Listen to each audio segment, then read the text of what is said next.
All right, G1s, welcome to the G1 Game Days podcast, the first podcast of 2020. We made the new decade, surprisingly. Yeah, Uh, somehow.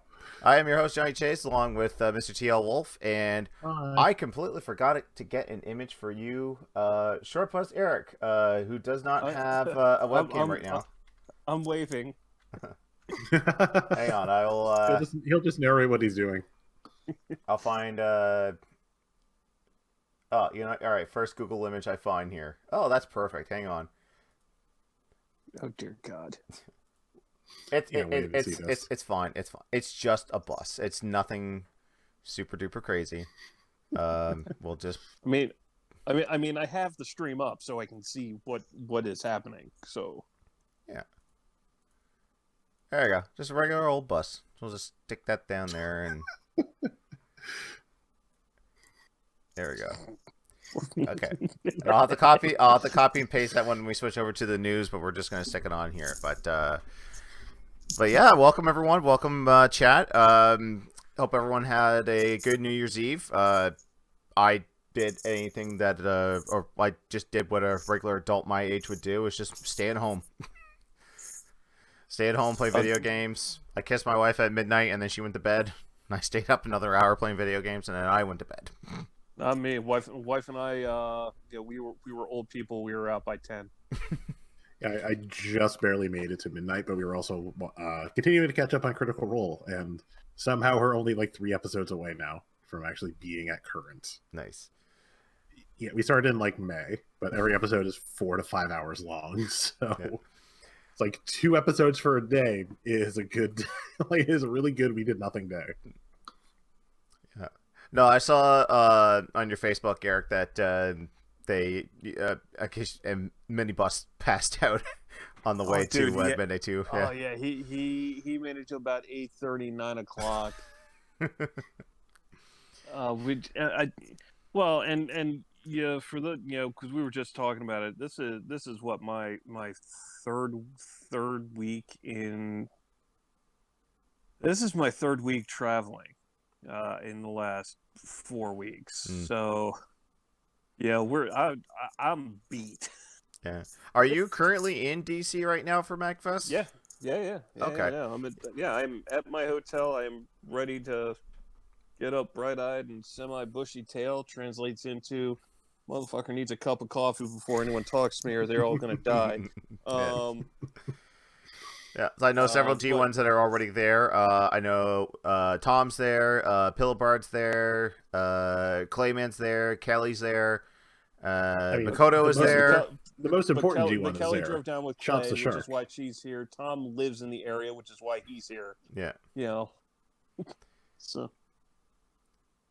Yeah, Silent. I'm not okay. I'm not taking my ass over to because I'm not in the Inner Harbor.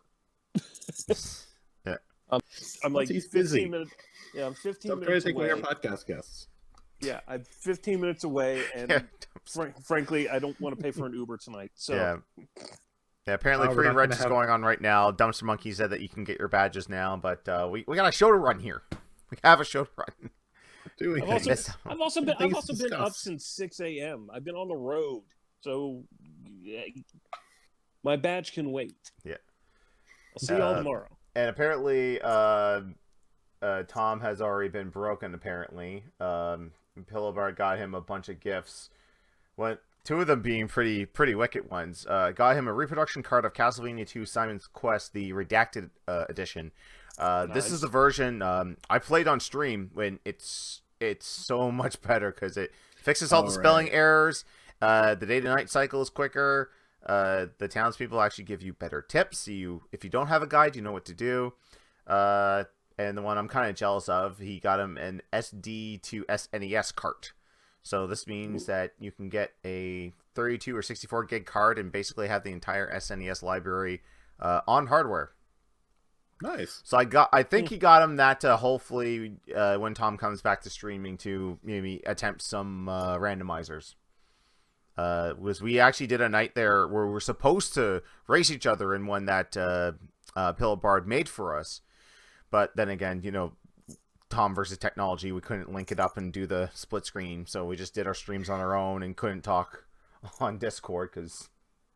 Oh, by the way, I am working on a best of 2019 video for the YouTube channel for the best clips of the year for G1 Game Days. You better believe Evelyn saying I finally figured out how to do the Discord and Silence Burn on Tom will be on there. Nice.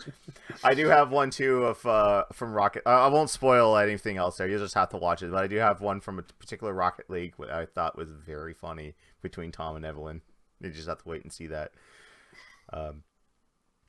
But we're into 2020 now, a new year, a new decade. But let's go back a little bit. How was your guys' week? Wolf, we'll start with you. What you at to over the holidays? I went home for Christmas. Shoot, I don't have any of it near me. For gaming, my wife actually got me the grips from Satisfy for the Switch in handheld mode. Nice. So like it actually has hand grips and it's actually comfortable to play. Yeah. So I can play for more than like an hour at a time before going, nope, fuck everything. Nice. Could have used one of those on my trip. I was playing what I got my wife, but I'll get into that later. But those grips are, what I hear from other YouTubers that are like hardcore into the Switch, those are fantastic accessories. They are fantastic. I don't know what it would translate American to Canadian. I can find out, but it's like $50 American. But it comes with a case. It comes with little, like thumbsticks, and the case has a spot so you can just have a like a power bank underneath where your Switch sits, so you can just be charging in the case. That's not bad. Because one of the things I was thinking of, helpful, but I have to get the charger. One of the things I was thinking of getting for myself, and I wouldn't really get it because we don't do a whole lot of traveling, and when we do, I'm usually the one that's driving. In this instance, my in-laws were driving us, and I was thinking of getting those Daemon X Machina or Machina, whatever that. There's these game pads. They're not Joy-Cons because there's no motion or HD rumble into them, but they're big enough where it's like this would be comfortable to hold on to in handheld mode. And the buttons are big enough where it's not like I'm touching little controllers. Yeah, exactly. Yeah. God, let me see if I can pull that up to show the chat. If they haven't seen these before, they're silly. Yeah. While you're doing that, what else were you up to the holidays? Work. Yeah. That's the problem. Is the last like 8 days. Well, this is day 7. I still have to work tomorrow for day 8, and then I finally have some days off. Nice. So, and it's just been like, holiday is not that bad, honestly, for me, especially because I work on commission. So people coming in and spending money is great. Yeah. This holiday's been a fucking nightmare. It's been 3 days of mostly returns, and then an okay Sunday, and then like the past 3 days have been dead because we got a storm on Monday, and it's been New Year's Eve and New Year's Day. So Yeah. I'm just so ready for a day off. I still have to work tomorrow. Speaking of the Switch, I just heard one activate. You heard nothing. Supposed to be doing a podcast, not playing video games. Mine's on the other side of the room, or you would have heard mine too. Put it back. Oh.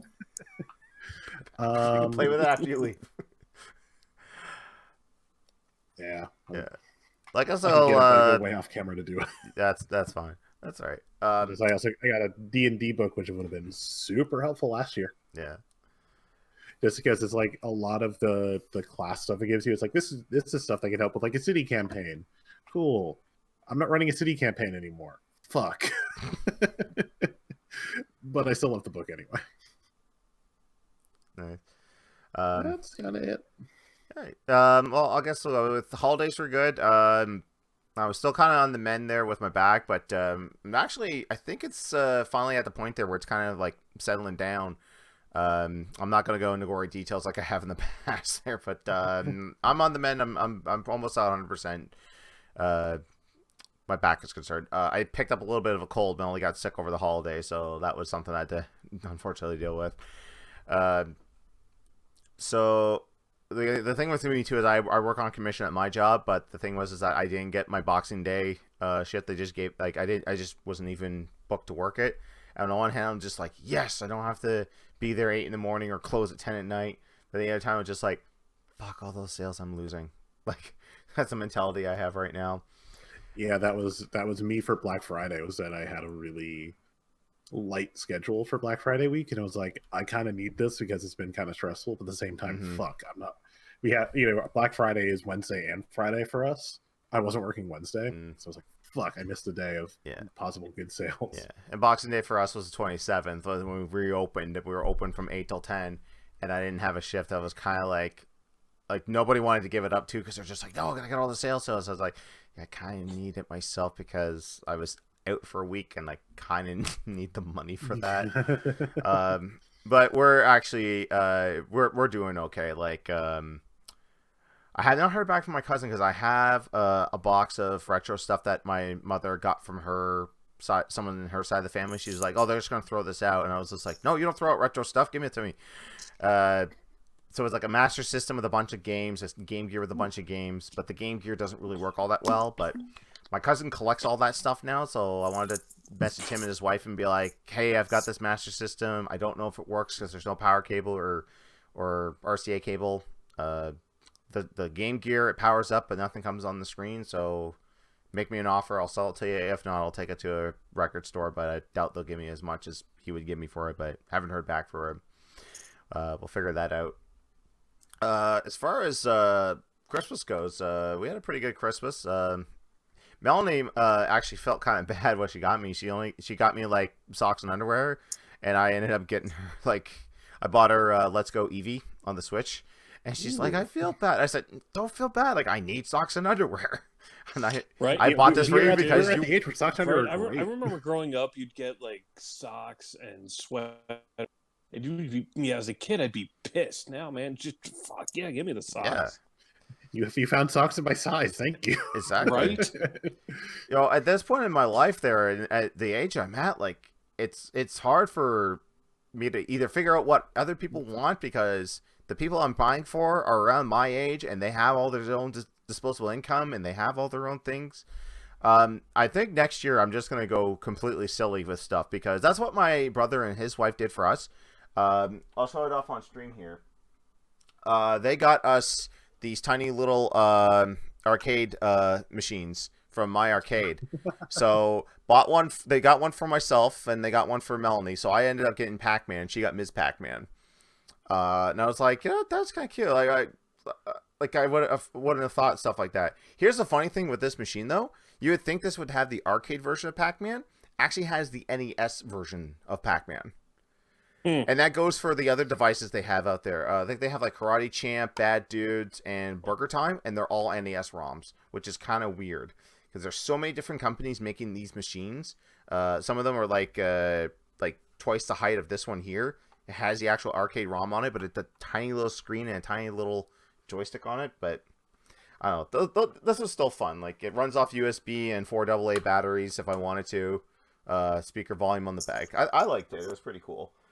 And then it just my mother ended up giving me just new towels and face cloths and dish towels for the kitchen because we're planning on getting a portable dishwasher here in the future. Nice. Yeah, because it's just it's tiring on all of us to do all the dishes. We're just like I want this so I could just roll it over, hook it up to the sink, turn the hot water on, leave it, and be on with it. I don't have to sit there and scrub everything. This is like my second apartment with a dishwasher, and it's a godsend. Yeah, I haven't had a dishwasher in 10 years. Mm-hmm.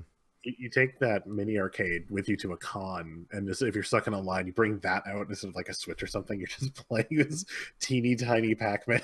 Yeah, just sitting here like this. Because like on this here, it's just a D-pad, but with a stick on top of it, like those old archaic PC game pads. You can unscrew it though. Like it just exactly. Which is exactly like a Gravis game pad. Yeah, so I can just sit there and just go like this.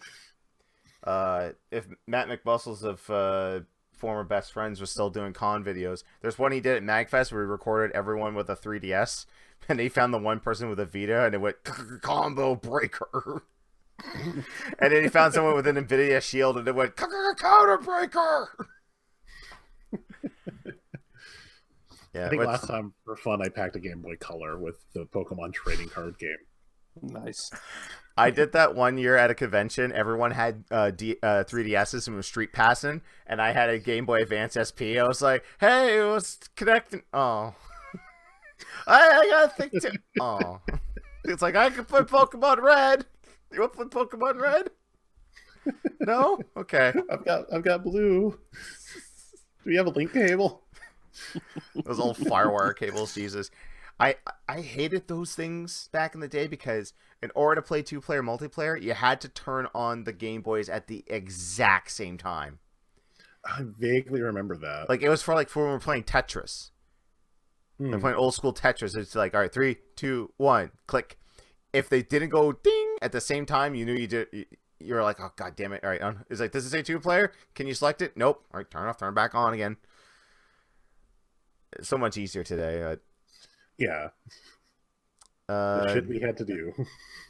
Yeah. So Boxing Day, we went as we always do to Prince Edward Island to go see my in-laws for a giant turkey dinner, and now that their kids are getting older, it's they don't tend to, like, before it was like, all right, dinner's done, okay, let's go play some Call of Duty or let's go play some Nintendo. Now they're just like, they're trying to be older and like, oh, we're just gonna sit with the grown-ups now and be adults. I'm like, yeah, I kind of want to play Call of Duty.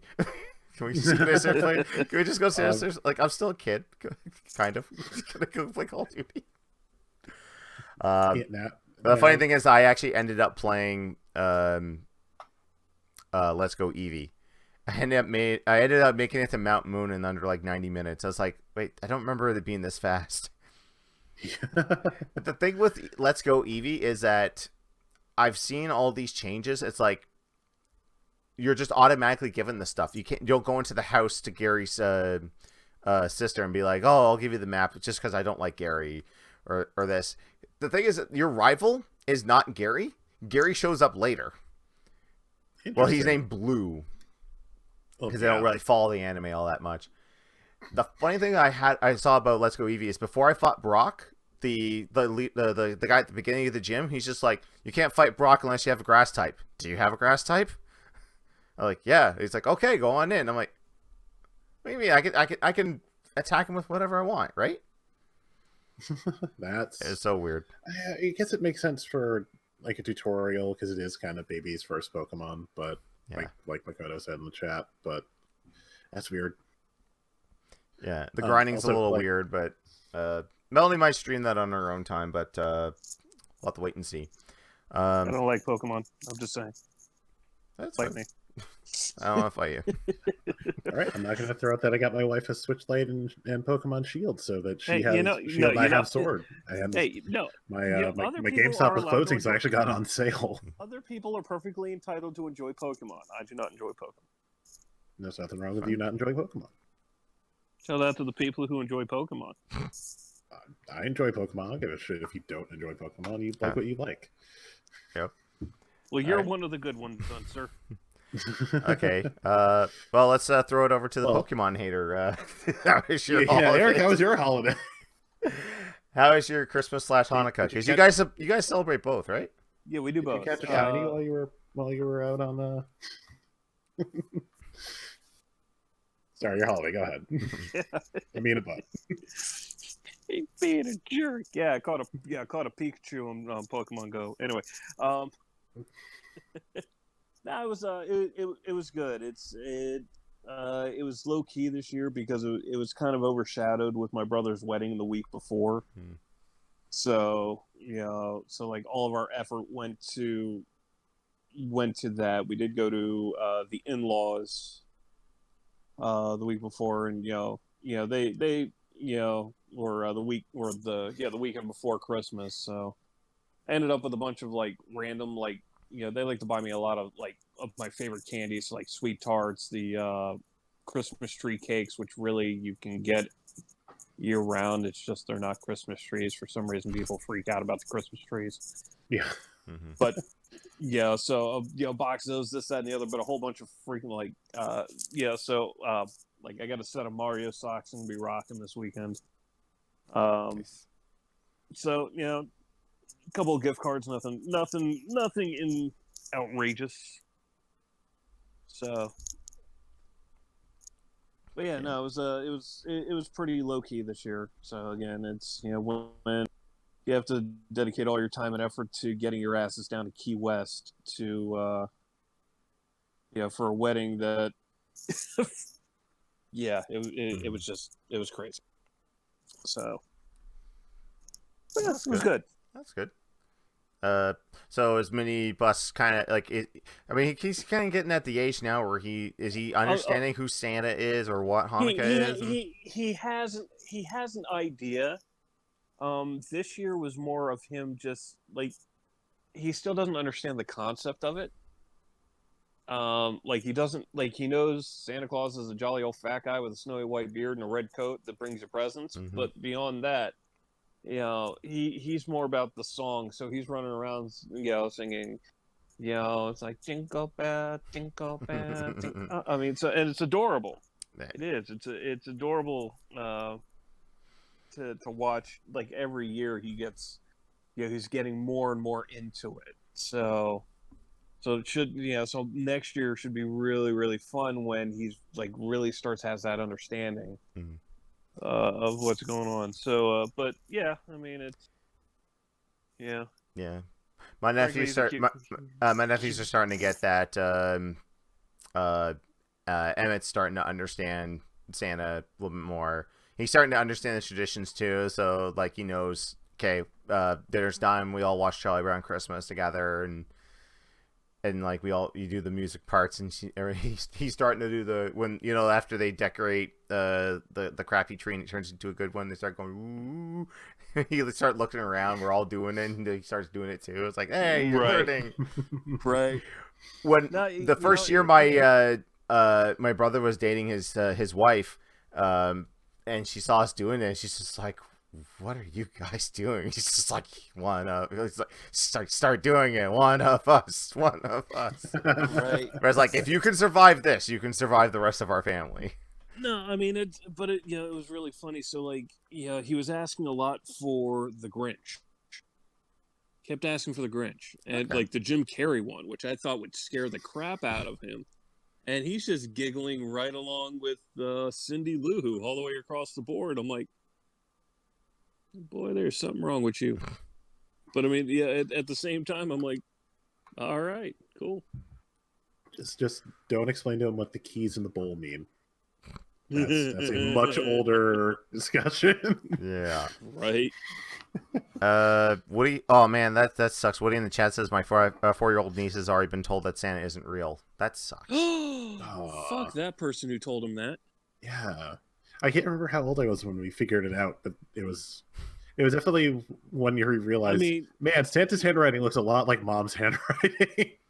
My wife called me a Grinch this year because I grew up with Hanukkah. I didn't grow up with Christmas, so I don't get excited like other people do about the holidays, right? I mean, I just don't. It's nothing personal. It's just I don't. So when we get to Christmas, I'm like, all right, yeah, that's cool. She's like, wait, you're a Grinch? She's like, you're a Grinch. I'm like, no, I'm a Scrooge. I had to explain this to her. Like, I'm a humbug. I don't want to destroy Christmas. I just don't like Christmas. Exactly. Grinch wants to destroy Christmas, and Scrooge is just like, Christmas, whatever. Yeah, right. So so that was fun trying to explain that to her. She's like, no, you're a Grinch. I'm like, yes, dear. Whatever you say. Yeah, exactly. Yeah. I made my coworkers laugh because I grabbed a screenshot from the Muppet Christmas Carol with Michael Caine in the right. Ghost of Christmas Future, and I just did Shia Beckins. Melanie hates it anytime a Christmas Carol comes up and the Ghost of Christmas Future comes on. I pull up my phone and I start playing Lord of the Rings. It's like nice. It's like the Hobbit's eyes and God. Different scene, but can we do a thing since we're bringing up Muppet Christmas Carol? Mm-hmm. Take a movie. You can keep one actor as a person, everyone else is a Muppet. I think my favorite that I saw was Princess Bride, and keep Andre the Giant.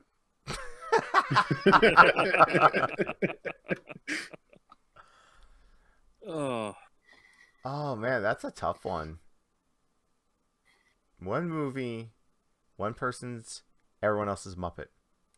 Yep. How about Star Wars and Darth Vader is the only one that's real? Everyone else is a Muppet.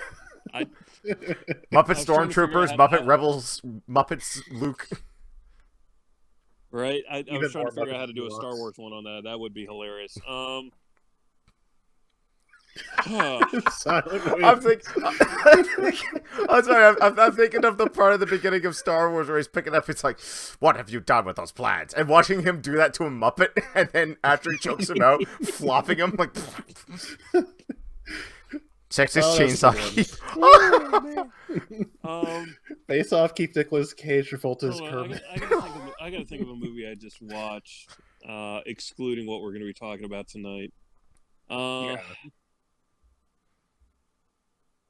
Yeah, Right. man, We're talking about tonight, but keep Bob Hoskins, it was still torture for him. right? Yeah. It just, What am I doing working with all these Muppets? you know what? In the same vein as Star Wars, I'm going to say do Spaceballs, but keep Rick Moranis. All right. That sucks. That means I have to give up Tim Russ in this little cameo with a "We ain't found shit." Right. Well, there's that. Well, it's either that one or Carl Winslow, or not Winslow. Fucking hell, man, I'm tired. Oh, Die Hard, but keep Al Powell. Everyone else is a Muppet. There you go. Snakes on a Plane, keep But- Sam Jackson. That seems almost too obvious. All right. I'd like to point out here on Yeah, Twitch, if you're watching on YouTube, this doesn't make sense, but on Twitch, Krauser Zero just raided us with a party of two. So welcome everyone from Thank you. Krauser Welcome, Zero's Krauser. Thank you. stream. We're doing a podcast right now. Right now, kind of go over in our holiday, but now we just kind of divulged into take a movie, pick one person to stay as a human, and everyone else is a Muppet. All right, if we go that route with Die Hard, though, you know John McClane's gonna be played by Kermit the Frog, right? Welcome to the party, pal. You're a policeman. There are rules. Yeah, that's what my captain keeps telling me. Oh, really good. I need to subscribe to that Muppet Archive Twitch Reservoir Dogs account. keep Steve Buscemi. Does he drink the tea in every scene? Or I mean, No, I would say keep Harvey Keitel, just I because also- Steve Buscemi as a Muppet would be hilarious. I would have said Tim Roth, so he's just stuck Yeah, in this right. horrible, horrible pile of his own blood, and everyone else is a Muppet. Oh Jesus! You could do so much on this. It's going we way quick. could go all night probably with this. Right. Yeah. Yeah. So So we'll continue on, but just suggesting one thing Makoto said in the chat. She says one thing: "Goddamn loud ass Colossus roars." Yeah. If you weren't outside of your hotel room a whole lot last year, Makoto, that's a thing. And actually, to throw it back with Wolf here, wearing the Screw Attack shirt, Screw Attack actually started that meme. With them just playing the X-Men arcade, and every time they'd activate Colossus special, they'd go, and then it just spread to the rest of the con. So much so that in past years, they had to have signs with the Colossus sprite from the X-Men game, and then no sign that says, "Do not Colossus roar outside of this area. You're going to disturb the other hotel guests." right. Yeah. I'm glad my hotel for PAX doesn't have shit like that. So before we move on, Makoto, I will ask you, since you are live there, have there been any elevator parties yet? If you don't know what an elevator party is, it's basically random people with a boombox with music playing, just riding up and down the elevator going, "Elevator party, elevator party, elevator party." You're making me so glad I don't say in the Westin, even though I have a feeling the Westin is not that Right. crazy for PAX East. Right. You see, I keep hearing these stories and going, thank God I'm in a hotel 5 miles away, 5-10 miles away from this shit. I don't know. I mean, if you're into that, I'll take my $10 Uber. Fuck off. Krauser, we're talking about MagFest. I'm talking about PAX East because this is the only like major con that I've been to. yeah. Not that you've seen. Okay, maybe the elevator parties have been settled down for the most part. Or they're just not happening today. Who knows? Maybe. There's a whole Maybe, weekend that because this is like we got super early. Yeah, this is day 0. Excuse me. This is day 0. Yeah. Oh, the only thing I'm looking forward to is, and Eric, I'm hoping you'll be there in person for, if it at all happens, Clay's betrayal of Tom this year, whatever it would be. I will do my due diligence to be a part of that.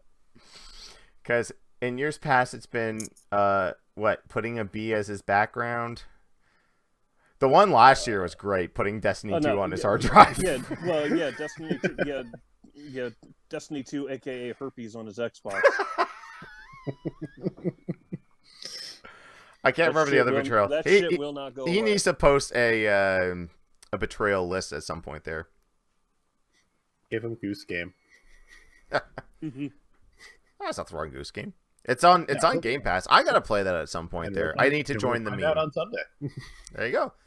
Because I figured everyone's at Mag, so yeah, I'm just gonna do something silly that I've been wanting to do for a while. Yeah, I've been talking about maybe dialing back on a lot of multiplayer games and just maybe doing more single player stuff. Just be like, hey, I'm not going to do a multiplayer game, but if you guys want to come and drop bits and subs for the kids, I'll play Mega Man X some night. Just go through Mega Man X some night. I figured it could be kind of a way for me to replay some old games and not have to redo it on channels. I've already done them. I was like, play Mega Man. I already played Mega Man X, but Makoto with the chat. Christmas elf. Clay is a Christmas elf. Let's be honest, my game days are just going to turn to Stardew Valley here eventually. My wife would not have a problem with that. It would take us 2 game days to get through a month of game time, depending on cutscenes. But that's my next 8 game days, just so we can get through the first year. Lena's asked me to actually go through Mega Man X7. No. Well, I've been talking about bringing my Mega Man Day stuff back because the Mega Man Zero collection will be coming out in a couple weeks. So I only have a few Mega Man games in the series left to finish, so might as well do that. Plus Mighty Number 9, so I can see how terrible that was. Although I find I might actually enjoy it and not be so mad about it because I didn't put any money towards it. I think that's why it gets so much hate, is because it's from all the people that put money into it during the Kickstarter. And they're like, I funded this. Why isn't this good? And other people are just like, oh, it's not that bad. I don't know what you're mad about. All right. So do we got anything to talk about for our weeks there? Or do you want to just go into the news? Yeah, I'm in my week right now.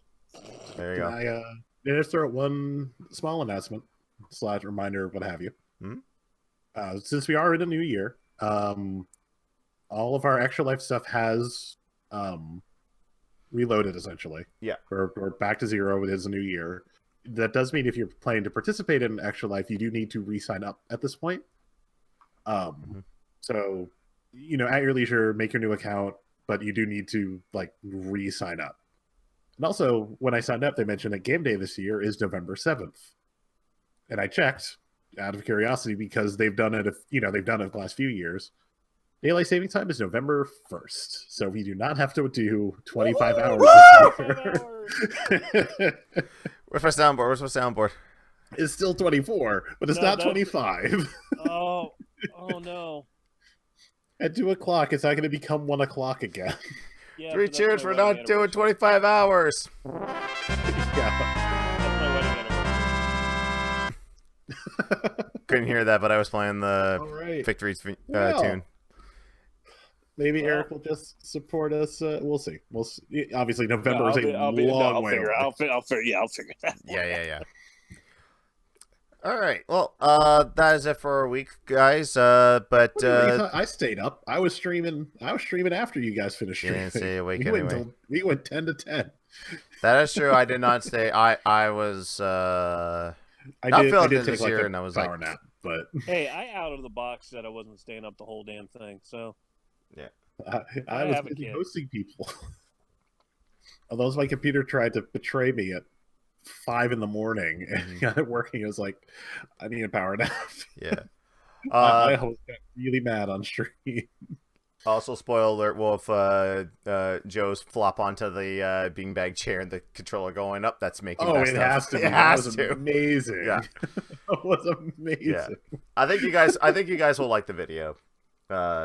Hopefully, I'll have it done by the end of the week. There, I'm gonna work on it more tomorrow, or maybe after the podcast is done. But we'll see. All right, so that's it for our weeks.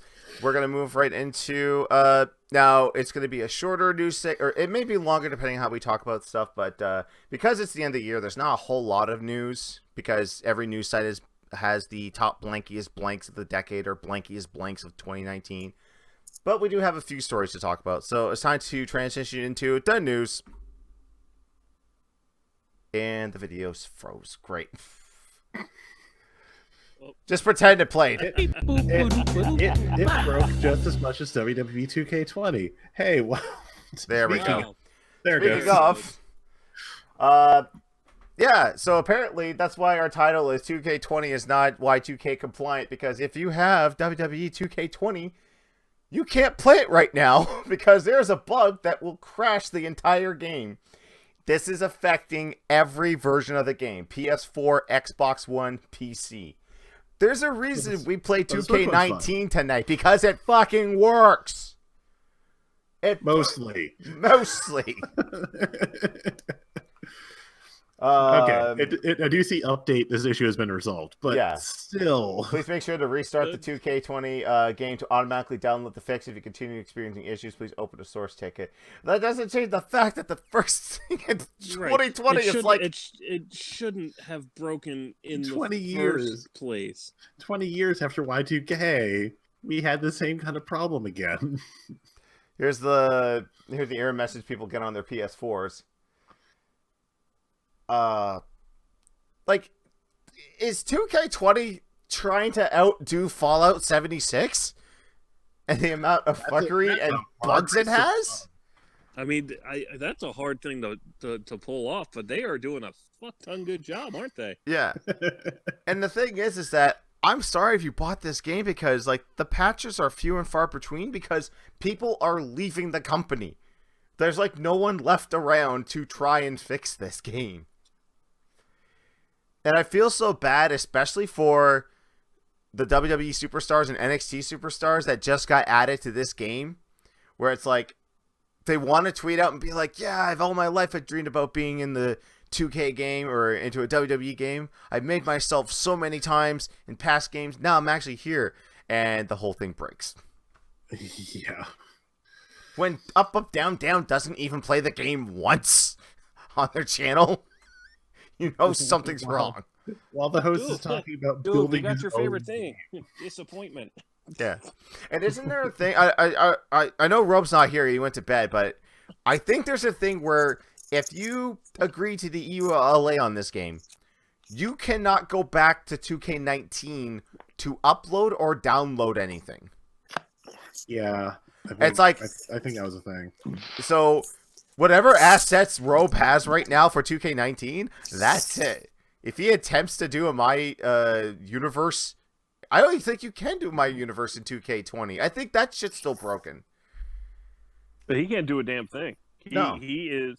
No, for him, even with the patch, right now, 2K20 has pretty much bricked him. Yeah. The G1 universe as we know it is bricked. We may end up having to do 19 again for the G1. Why not do another year? I know that's what there's the VGCW Twitch channel. Mm-hmm. They've actually stuck with 2K19 and are continuing their story modes and all that. I remember like years ago, they were still on 2K14 because they could put in custom soundtracks on the 360. It was easier to mod some stuff here and there. Because like on the newer systems, obviously you can't put in custom soundtracks unless you're like a really, really good modder. That's why we kind of need... I kind of wish we could have that ability to rep music again. But yeah, 2K20, the gift that just keeps on giving.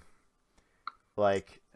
I'm not gonna lie. Like, even Fallout... Like, really, you look at it... Yeah, Fallout 76 is a dumpster fire, doused in aviator fuel.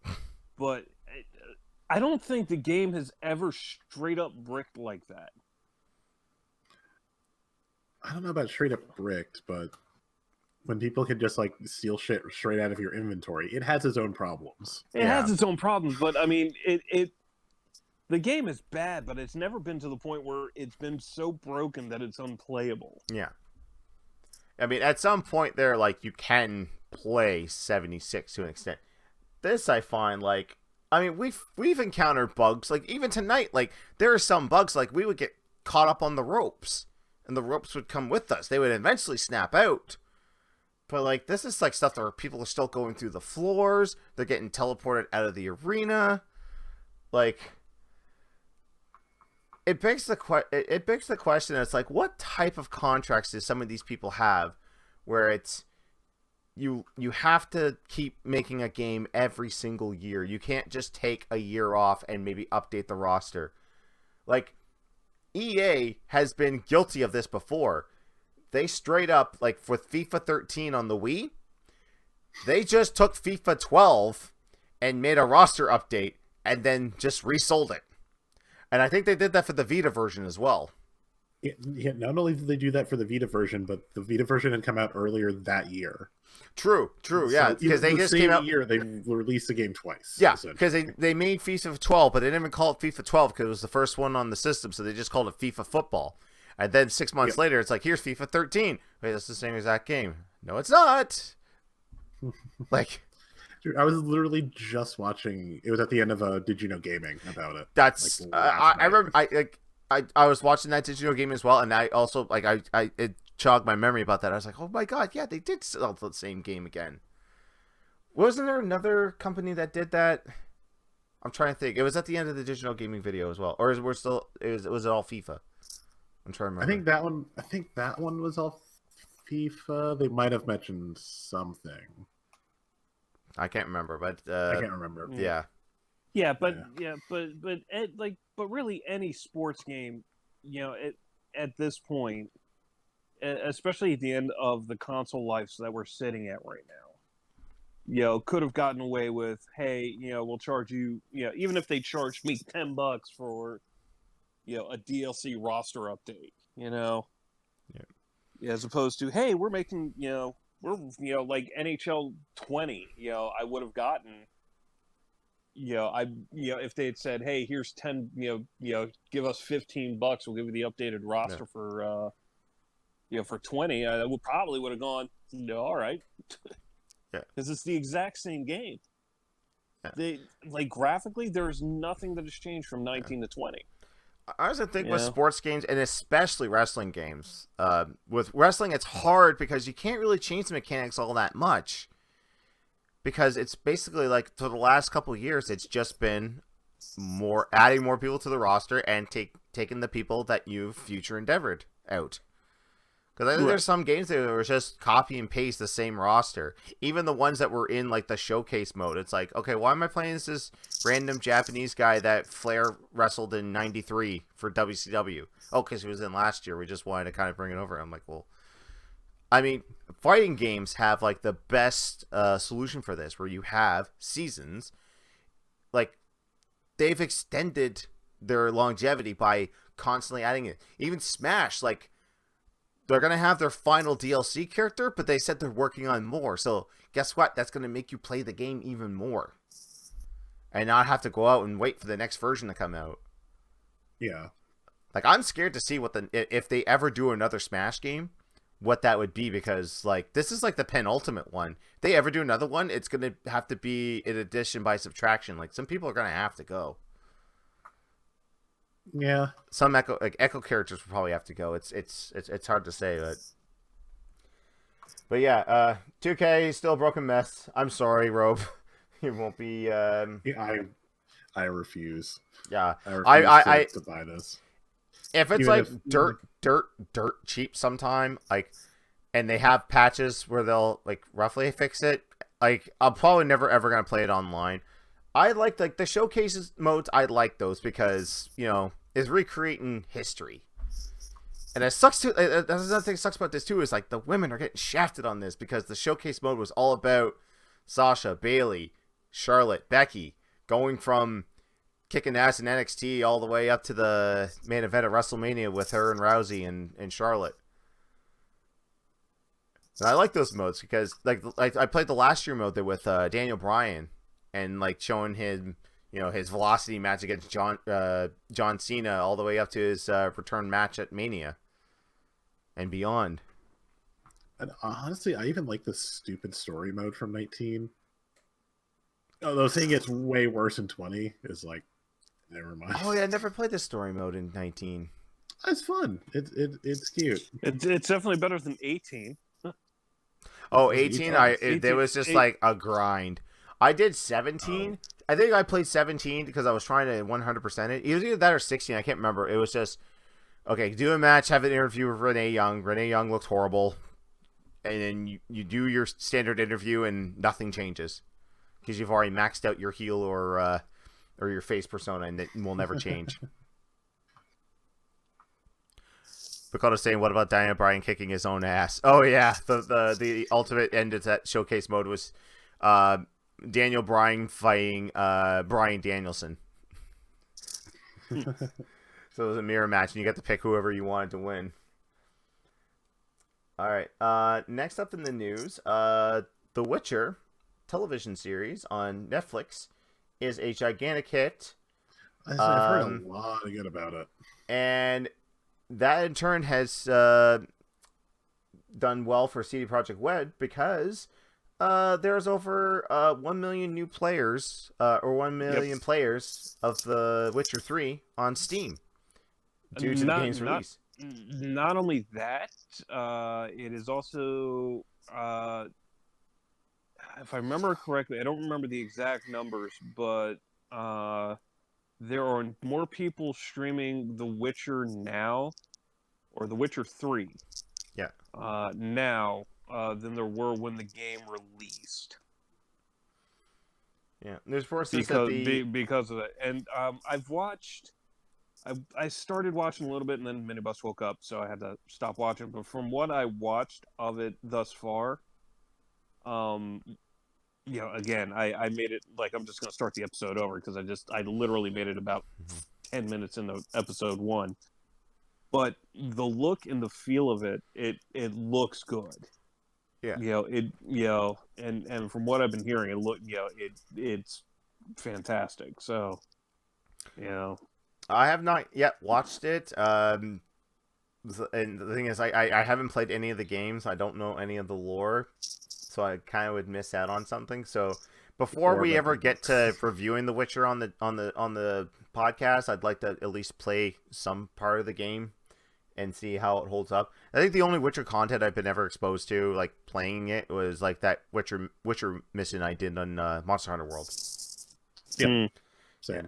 So Wild Hunt, the third game, this report says 48,000 concurrent players on Steam. I think it's doubled that. It's up to about like 100,000 right now. But what I'm hearing, like it's I don't know if it's faithful. I haven't read a whole lot of reports about it, but my understanding is that it takes place before the first game, so it precedes those events. That is my understanding. Don't hold me to that. Yeah. Well, I mean, that'll be something that we can eventually get to because it's not just video game movies that we review on video games, the movie, the game, the review. It's we were looking to do television shows as well because there's a plethora of them, like all the Mario cartoons, Captain N, Sonic. Hey, there were some good Sonic ones. Sonic Sat AM, the one that was like about something. There's Adventures of Sonic. Sonic X. I tried the day we ever watched that, but no, I caught a clip of the show when Melanie was streaming it. When Melanie was streaming The Witcher, I had no idea what was going on, but I just like saw some dude just like got everything ripped out from inside of him, and it was just like this beast. And I was looking at it, I'm like, that's not CG, that's practical.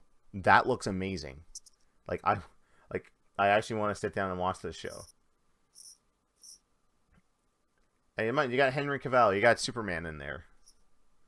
So, well, and I think the funniest thing that I've seen to come out of that is that apparently, and like I ended up watching one of the stupid videos on Facebook that just kind of popped up, but it went over the training regimen that he went through for this, and one of the things that he had to do, especially when he was not fully armored up. He had to do what was called intermittent dehydrating. So what would happen is that his skin would thin out. So it would define the musculature even more. But the funniest thing that I read coming off of this show is that he kept wearing through the leather, the leather platings. Yeah, I heard that too. Yep.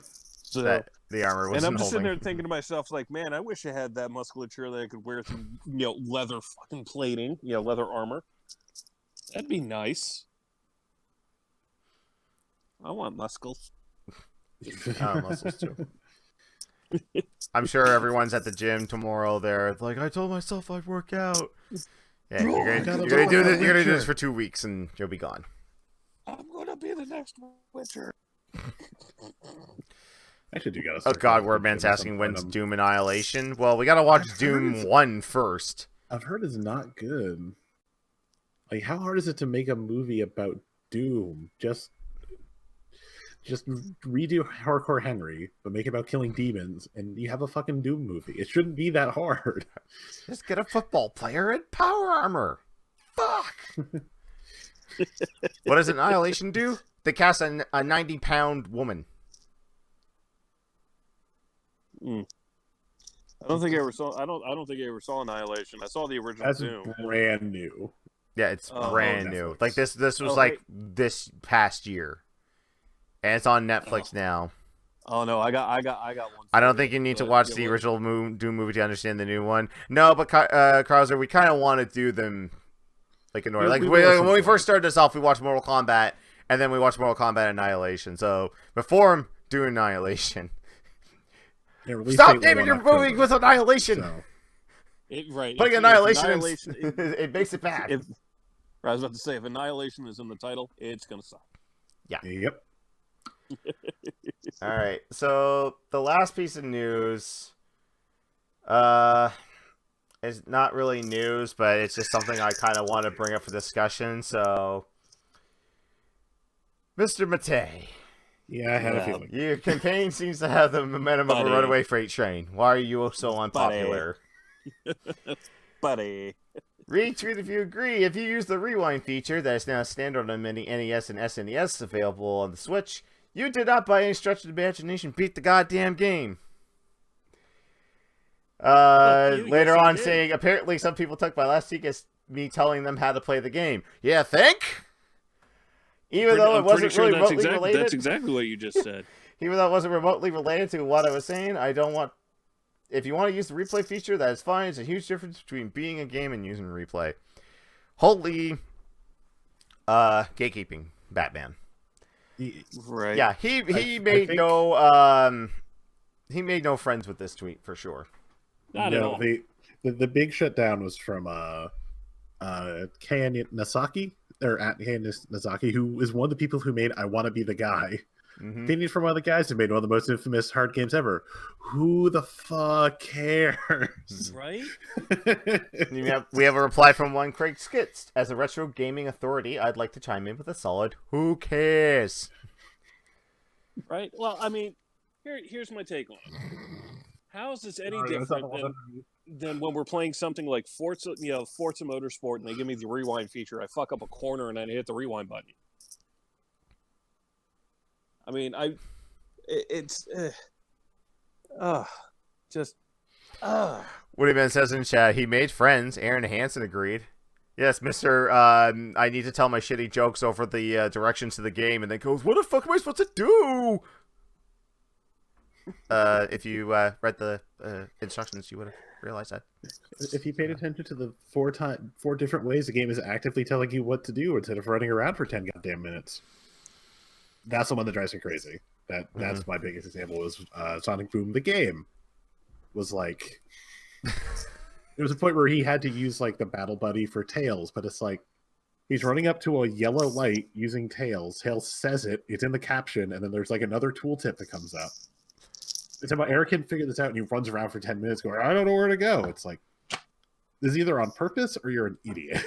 I don't know which one it is. I do like this tweet here from this Simon Locke. So how is Zool these days? Bringing out the fact that they had, well, this isn't Mike, this was James in his Ghostbusters review using an NES Max controller to turbo run through the building.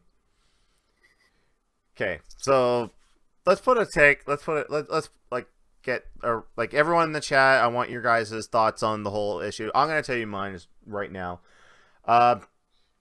There is a certain satisfaction to being the game legit. I will admit that. It gave me great satisfaction to watch Grayson beat Ninja Gaiden legit. Watching other people on stream beat games legit. The Mexican Runner being a man who spent, 3 years legitimately beating the entire North American release NES collection. Like, he played and beat every goddamn game. Legit, on hardware. Power to you. But then again, there are the people like me who are 37 years old and don't have the time or patience for that shit. And if I want to use the Switch's save state feature to beat Blaster Master because of the fact that there's a very now archaic continue system, the map is really goddamn big. You know what? I'm cool with beating the game like that. So I agree with a lot of people that were tweeting at him saying, why not just let people play the games that they want to play them? Yeah. Like, beating it legitimately on hardware, even in today's age, is not feasible because there are a lot of retro collectors and a lot of people who purposely buy eBay lots and keep that stuff on lockdown for someone to throw down ridiculous amounts of money to have the physical copy in their collection. I used to be like that. I used to collect the physical stuff, but I had to sell them all off because we were on hard times, and that helped pay the bills. Wordman has a point in chat here. All the best speedrunners use save states and rewind to get as good as they are. Yep. Game Genies, yeah. Yeah. So, okay, what about you guys? Like, I mean, we're all roughly around the same age. Like, does it matter to you if you beat it on hardware? No, not one. No, for me, not one. No, I'm with you. There was a time where that shit mattered. That time has long since passed. If God forbid, I want to do a run of Ninja Gaiden. Yeah, I'm going to use the save state feature on it. So I'll tell you that straight up, right now. I mean, it's just, yeah. I think, I think this dude is just out of his damn mind. So, raising hells for nothing. Wolf? Number one, the dude who's, and I understand character versus person. I'm not an idiot. The dude who used to have a character named Motherfucker Mike who specifically cheated at games, telling people how that you're not allowed to cheat at games. Fuck off. second of all, as a dude who grew up playing games that actively told you to fucking save state and save scum, you do whatever is right for you to play the game. Yeah, what do you think is a great point? This is the same mentality who bitch at you for playing on easy difficulty. You play the game how you want to. There's no right. Yeah, I there's mean no, that's like I mean that's like one of the things. What was it like? Every time I play XCOM, I always do it on easy. What are you doing on easy? I'm like, yeah, because I want to enjoy the game. I don't want to be fucking frustrated. Yeah, you play the game how you want to have fun. Don't tell other people how they are allowed to have fun with their game, or how they're allowed to have fun with anything. And I think right now that's the kind of the mentality I'm going to go through for this year. For any story-based games, like I'm gonna play on easy to normal, and if normal starts to kick my ass, I'm gonna revert to easy because I want to enjoy the story. I'm no longer that YouTube channel I tried to start up years ago. I don't sit there and play the game and get all the achievements in them anymore. Hell, even Achievement Hunter doesn't even do that anymore. What was the last time they sat there and was like, I'm going to get all the achievements in this game? Honestly, they need to change their name to something. I mean, they got the branding now. They really can't change it. But, like, when was the last time they actively hunted for achievements?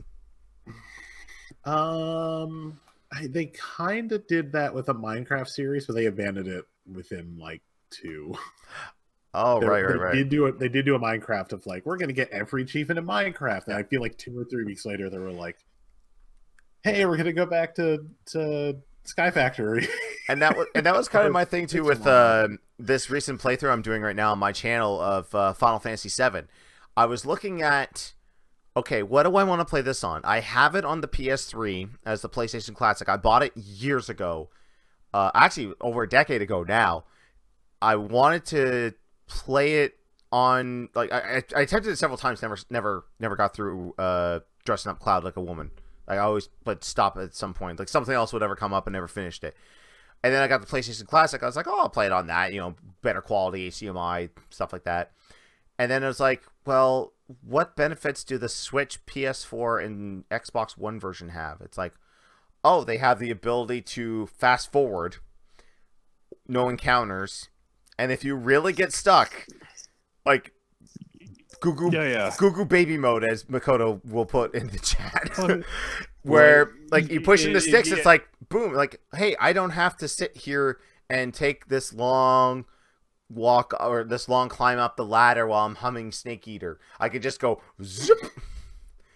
Or if like it's late at night, I usually end my streams at 1 o'clock my time, and I'm like, okay, stream's ending. I need to get to a safe spot or get out of this cave and go save. I don't want to fight any monsters. All right, push both sticks in, push fast forward, get out. Right. The only time I actively used the Goo Goo baby mode was I was on one boss fight. I wiped twice on him, and I beat him the third time. I'm like, all right, cool, did it. And then I'm like, all right, I'm gonna run back to the save point and then heal up. All of a sudden, I got a random encounter, and then it was a blue dragon, and he just went, nope, killed my whole party. I'm like, I have to do the boss fight again? Fuck that. Baby mode on. Boom. Limit break until he's dead. All right. It's because I'm 37 and don't have the time. If I was a Twitch partner and could do this shit legit, I would say, you know what? Right. Okay, let me just do this. But I have 3 hours a night to play video games. Okay, I'm gonna go. Makoto said that she never gave me shit for playing on easy on RE7. Number one, I was started that game up in VR mode, and I had to tap out of that because I was getting headaches. And he said, "I call it Goo Goo Gaga baby bitch mode because you literally can't die." Yeah, you're not wrong. Yeah, I mean, you're no, you're not. I mean, it's unless they do, unless they one hit you, you cannot die. Yeah. Because once you activate that mode, every turn, you regenerate all your health and all your MP. Yeah. As well as your limit break. Yeah, limit breaks are unlimited. So, everything's unlimited. Yeah. Am I gonna use it against Sephiroth in the end? Fucking ain't right, you are, because you don't want to sit through that. I will try my best to do it legit if I can't. Hey, I've done backpedaling on a few things before. Final Fantasy VIII, like, I can't tell you how many times I tried to beat Ultimisia, and I was like, I don't want to do any more grinding. I asked my chat, I was like, can I load up an old save file the last time I beat this game? Everyone's maxed out, and I have all their stats. And they're like, sure, no problem. Excuse me. And I did that. Also, I completely forgot I renamed Angelo to Anal. So when the dog came out, it said Anal Rush. Jesus. Oh my. Oh my. Oh, thank you for reminding that. I have to download a sound. I had to download a clip of Y2K going "Oh my" because we have a few phrasing moments for Best of 2019, and they need to put "Oh my" in. Hey, speaking of Anal Rush, shall we talk about Super Mario Brothers now? Yeah, we'll kind of end on that. Oh, the day after, I didn't read this tweet, but he gave everyone our blessing to use it. He says, yes, you can say you've beaten the game as long as you disclose that you used the rewind, but it's not the same skill set as someone who did it without cheating. Exactly what you should disclose when you say you beat a game is an interesting question, though. Okay, he gave us our permission to do it. Oh, did he? Because he's my fucking parent and can tell me what to do with my video games. What's the other way of doing it? You're making me glad I don't watch Angry Video Game Nerd anymore, and I haven't for fucking years. Well, Mike's really on there, and he's got a team of people now that kind of help him out with that stuff. So it's not all Mike anymore. Yeah. Before we head over to the review, I just want to show a couple of little the death generators that our crew and our friends are doing. Yeah, some of those have been pretty funny. Yeah. Lots of people use something called a rewind to cheat and not really beat the game. These are from Pathanatos. We got some from Silent Hero. You use rewind to beat the boss, no power-up gain. All your rewinder belong to us. I gotta go back and find, I'm pretty sure it's Lucid Larry 3 that actually has, save early, save off, and it tells you on the death screen. Yeah. It literally tells you to fucking save scum. I love this one. Dear Mario, you used the rewind feature, so no cake for you. Peach. What else did we have on here? Oh, Wordman actually kicked it off with this one. Thank you, Mario, but since you used the rewind feature, a princess is in another playthrough. The thing is, I really wish there was some type of trending hashtag that we could have got this going on, but Makoto did one, but Twitter deleted it. Oh man, interesting. I think there's one. I think Silent Hero did one with Rita Repulsa from the Jew Ranger game. Yeah. Oh, sorry, Pandora. Yeah. And it's just oh yeah, my monster. You use the rewind feature, so he rules the world. All right, so that's the news. Like I said, very quiet news because everyone was off on holidays and just threw up clickbaity blankiest blank of blank decade 2019. So not really a lot to go on, but hey, 2020, we're getting 2 new consoles in the next holiday. Hopefully, I really want to see the PS5, the final design, because it can't be that thing that holds pizza slices. Or, no, wait, what did I call it? A Retron 5. It looks like a Retron 5. Yeah. Hopefully it functions better than a Retron 5. I can't tell you how many YouTubers I've heard say that those things are pieces of shit and they break down within, months. Because, the connectors are way too tight and they just grip onto the cartridge. Weird. Krauser says he wants to go to E3, but won't because of the mayhem, so PAX West it is. Yeah, that's the thing, too. Don't go so you can hold on to your personal information. Oh, yeah, that's right. Go to E3 for the 8-hour lines for that one game you really want to play, and you leave with all your personal information stolen and sold online. Okay, so we've been dreading this. for a while. I thought, X can't be this bad.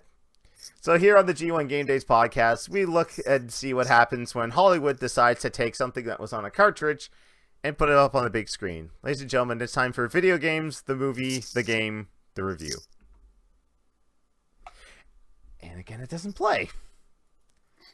I thought I had this set to play on intro. Yeah. There. Everything's breaking.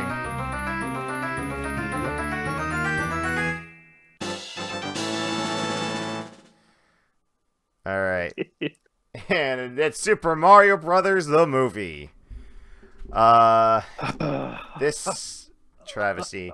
Oh yeah, I have to, sorry chat, I'm not going to be able to read what you have because I actually have to access my notes on my tablet because I took a bunch of notes while we were watching this movie, so. Yeah, I got a few here. Mine's more of a pro-con list. Oh, did it not save my notes? Oh, that sucks. My notes are gone. Okay. I remember most of it anyway. Okay. I didn't take shit, but I So, literally went from work, got dinner, came home, watched it, got into the game day, and now I'm here. Yeah. The Super Mario Brothers movie, starring so Bob for you, it's Hoskins. fresh. Yeah. It's super fresh. Yeah, starring Bob Hoskins, John Leguizamo, Dennis Hopper, Samantha Mathis, and Lance Hendrickson for like 2 seconds. So this movie is more Blade Runner than Mario. Like, it went through so many different producers and directors and companies before it set on this company called Light Motive. I have no idea who these people are, what they thought they were doing. It's just okay. I can understand the casting of Bob Hoskins. If you listen to him in Who Framed Roger Rabbit, that was the voice of Mario at the time. It wasn't Charles Martinet going like, "It's a me, woohoo!" It was like, "Yo, I'm Mario. I'm a fucking plumber." Right. So, okay, I'm good with that. I'm good with Bob. I'm not gonna lie. I was good with John Leguizamo as well. Yeah. Dennis Hopper. Well, okay. Yeah.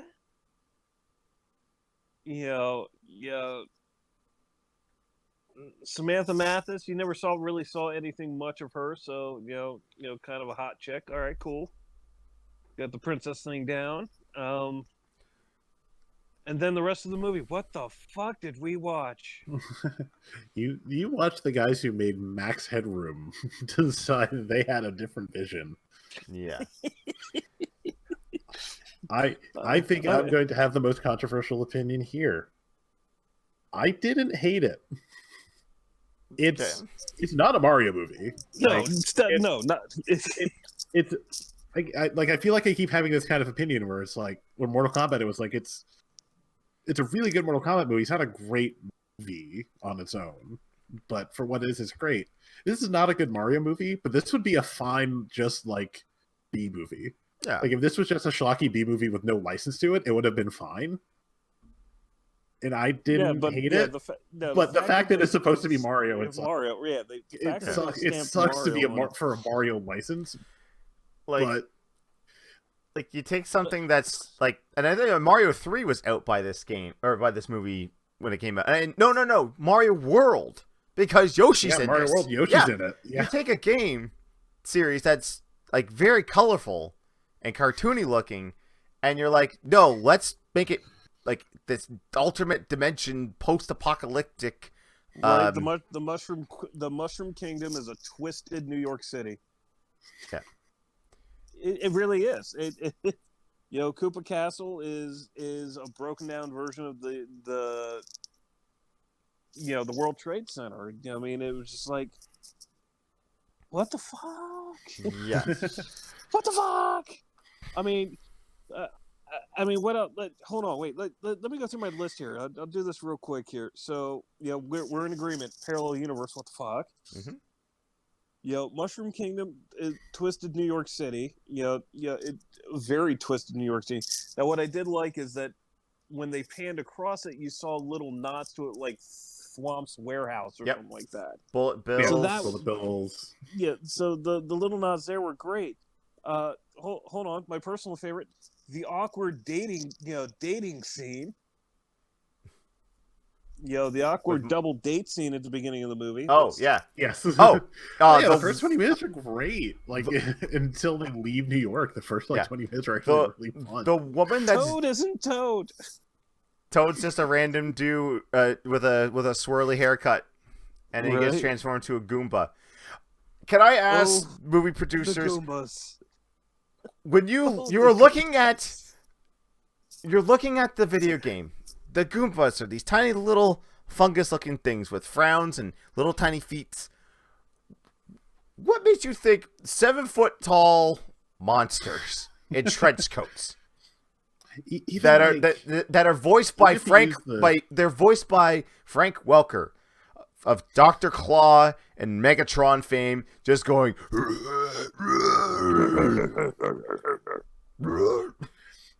Even like the rounder versions of in Mario World, there's a lot that doesn't make sense. Hold on, wait. It's definitely a shut your brain off movie. Yeah, sure. definitely. Don't think super hard about it being Mario or trying to make all the references work. The fact that Big Bertha is a person and not a giant fish. Oh, everyone's a person in this universe because everyone evolved. Right. The club scene. If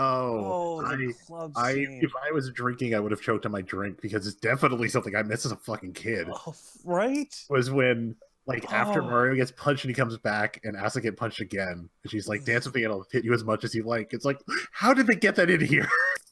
How did that joke make it through? Holy shit. Right?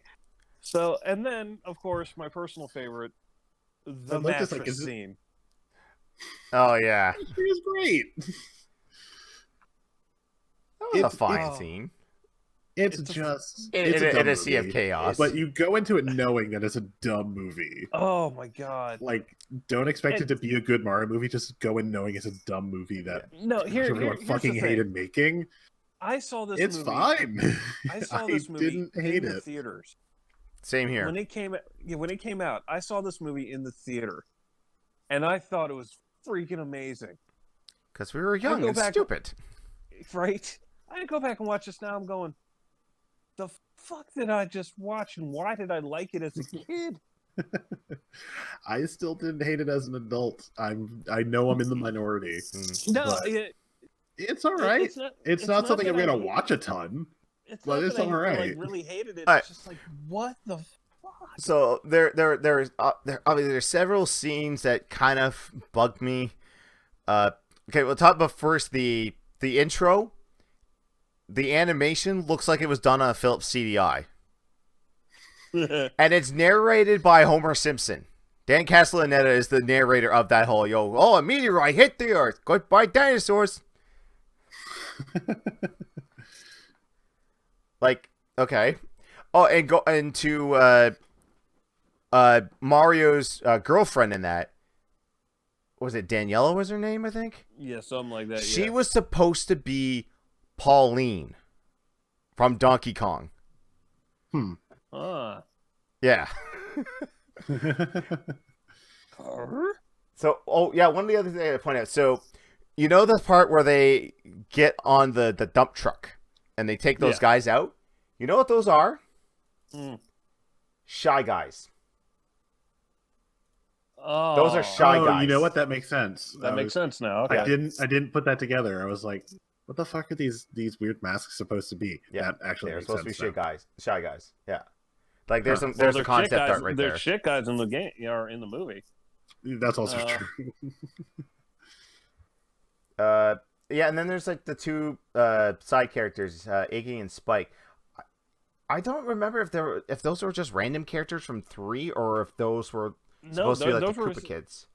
Those were the Koopa kids. Let's see, Spike. Yeah, they were just like his cousins in this. Yeah, in the movie they were his cousins, but in the game, Iggy and Spike were the Koopa kids. No, Spike is what Sam Mitchell calls Pepe. Spike, yeah. Yeah. Okay. Yeah. Iggy, I know, is one of the Koopa kids. Yeah, Iggy's he's the first one that you fight in Mario World. Yeah, weirdly, Spike is supposed to be named after Iggy Pop. because all the Koopa kids are named after music. So there's Morton Koopa Jr. is supposed to be Morton Downey Jr.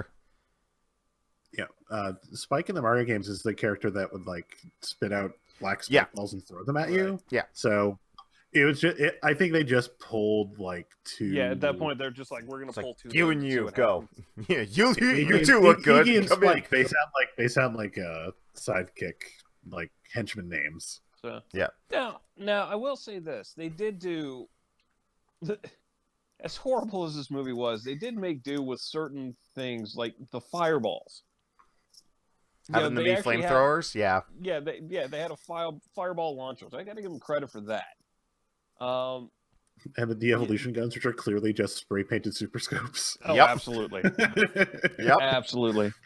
The stompers, powered by bullet bills. That was great. And you had some Mario 2 sound effects in there. Reebok. Oh yeah. Yes, the bombs, which were all those were like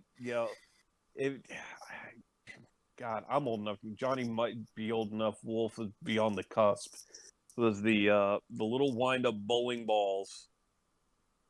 It was a little bowling game, and it was like this little wind up thing, and bowling ball would walk down the lane and knock over the pins, which is exactly what the bomb was. I have to Google this now. I'd have to look it up. It's one of those vaguely familiar things. So, find a bowling game. But it was this right here. Yeah, that right there. You're not wrong. That's a bomb. How much you want to bet that they spray painted that to look like a bomb? Put the eyes there. Yeah, put the eyes there. Kind of fill it in. Putty, fill it in with putty, spray paint it, put powered by Reebok on the bottom. So, and then there was one thing I noticed, and this is obviously because I'm older and I have a better grasp of music now. At the very end where they're escaping the club, they're playing Walk the Dinosaur. Walk the Dinosaur by Was Not. Yep. Yeah. So. Yeah. So I want to turn my attention now to Yoshi. Oh, fucking bastards. So, is this like okay? I'm trying to remember another instance where someone evolved into another being, but like the thing that they evolved was still kept around as a pet. I'm hard pressed to think about what that is right now. I want to say it's like the Goofy Pluto complex, where like obviously Goofy and everyone in the Goof Troop universe are upright bipedal humanoids, but Pluto is still a dog. Right. So Daisy and Koopa and everyone else that's in this universe are obviously dinosaurs that look like humans, but this is still a dinosaur. So here's something really funny. Because I was watching this, Minibus was running around behind me, and Minibus goes apeshit for anything dinosaurs right now. Mm-hmm. So we got to the scene with Yoshi, and he's holding the Yoshi, my Yoshi amiibo. He loves my Yoshi amiibo. So he's like, Daddy. I was like, what? What's that? I'm like, well, that's Yoshi. He's like, no, it's not. This is Yoshi. You can't fool a 3-year-old. Yeah, even a 2.5-year-old will say, that's not Yoshi. Love it. So, about the Yoshi puppet. It looks pretty good. Not my Yoshi. Hashtag not my Yoshi. I will admit that the Yoshi puppet looks good. And I would say that it would hold up to the test of time if Jurassic Park didn't come out 2 weeks after this movie did. Yeah. Right. It was just like, hey, look at this little puppet dinosaur. And then like, look at this Velociraptor. Clever girl. Right? Right? Literally, they just went, oh, that's cute. It fits. We'll put it that way. It definitely, like, the Yoshi fits with the rest of the movie. Like, style-wise. But again, it's not. Again, when a 2.5-year-old is going, that's not Yoshi. Yeah, there's the hand painted Super Scope 6s that look like that they're not Different even look between- firing correctly. No. If you go back and watch it, you notice like, oh, the trigger is supposedly where the shoulder piece is. I'm like, Yeah, it's on the top. dummies. Okay. I don't like. Okay, watching Dennis Hopper with that hairdo. Did anyone like in this day and age automatically just go to Trump? No, No, I went Max Yeah. Headroom. I don't remember Yeah, Max which- Headroom. which again, that it's literally the directors of the Max Headroom show did this. Yeah. So that's not surprising. No, not at all. It doesn't surprise me one bit. Oh my God! There's a side-by-side photo on Google with him and Trump. I had no. Wow. The title says, "I have no idea Donald Trump was in Super Mario Brothers." Wow. Let's get off that Still photo. no, because there's more style to Dennis Hopper's hair in this movie. I'm trying to find an And he's image not of orange. this. But Yeah, it's now not add coming Biff up. Tannen to it, who was specifically Trump. So, you may. I don't know if you guys picked it up at any point in the movie, but did you ever notice you see parts where like Bob Hoskins was favoring his right arm? I It seems- looked for it and I never saw it. I partway through was like, I have to see if I can see the cast, and then I never noticed it. So, no, do, if you do notice yourself it, a favor if you haven't seen the movie. I mean, even if you've seen the movie, if you haven't watched either the What Happened or the Gaming Historian video or both, yeah. you'll get a lot of the same info if you watch both. But whichever one is your preference, watch at least one of those. Mm-hmm. Yes, they go a lot into all of the shit that happened making Like this movie. how John Leguizamo and Bob Hoskins were like pissed drunk on every take. They had Yeah. like Jack Daniels in their trailer, and they were just doing shots before they were ready to go. I noticed that there was a lot of there's a lot of ADR in this movie. Like there's a lot of we're not even going to bother showing the actors actually talking. It's just going to be voiceover while the Max returns. I think Yeah. I think in this like the directors were thinking like it's too quiet. There's not enough action. Get them talking. Put more dialogue. It's like, well, you could just have just a normal scene, right? Oh, so one thing I thought of the vehicles in the movie. You notice how everything was running on electric? I was going to say, why is it? I was wondering why everything was like bumper car technology and everything. Here's why. Right. They're all dinosaurs. They live in a parallel universe where dinosaurs didn't die off, go underneath the earth, become petroleum, gasoline. So they can't power cars with gasoline. They have to use something else. I thought, oh, yeah, that's kind of clever. That's the only thing I'll give this movie. They're kind of clever on that regard. I'm surprised that there wasn't a line of dialogue that kind of explained that. I'm trying to remember other things I noticed. Oh, when they had the alert, looking like they had a voice that was going on the alert, I recognized that voice. It was the same woman who was in The Wizard that announced Video Armageddon and was counting down the scores at the exact same woman. I swear to God, I was like, "Wow, we gotta go find Jimmy Woods. He's got to play Mario 3." And there was like a buzzer, specifically while they're in the elevator, the more Goombas kept going on. It's like I know this buzzer from obviously it's like a stock sound effect, but it's like I've heard this buzzer before, but I couldn't place it. Yeah, I'm trying to remember that too. I had it all down in notes. I'm trying to remember too the part where Daisy takes Luigi down and shows her the dinosaur bones. I think I'm pretty sure that was her mother, because at the beginning after she gets in, the thing caved in. They said, "Oh, she died." Yeah. I bet you that was her. That was her skeletal remains. I'm like, would there have been skeletal remains after 20 some odd years? 20 years, yeah, Maybe, probably. yeah. I mean, depending on maybe 20 years with no preservatives, more than likely. Mm-hmm. Especially in like a damp environment, probably not going to be a lot of meat left on those bones. Yeah. Okay, so I hate the fact too that they sequel baited this movie. Yeah. Yeah. Because Daisy comes back and she's like, "You're not gonna believe this. This is totally gonna get another. What is it? Koopa's back. Wart showed up. Right. You're not going to believe this. Like, I don't believe it. you're right. Because it never happened. Oh yeah, and did you watch past the credits for the after credits scene? No. Okay. No. Admittedly, I didn't. So, two Japanese businessmen, clearly from Nintendo, show up and say, "We would like to make a video game based on your adventures. But what would you call this?" And you expect the camera to pan over, and there's Mario and Luigi. No, it's Iggy and Spike, and they're like putting it's like Super Koopa Kids. Clever. Oh man. Peach got kidnapped. Well, they don't.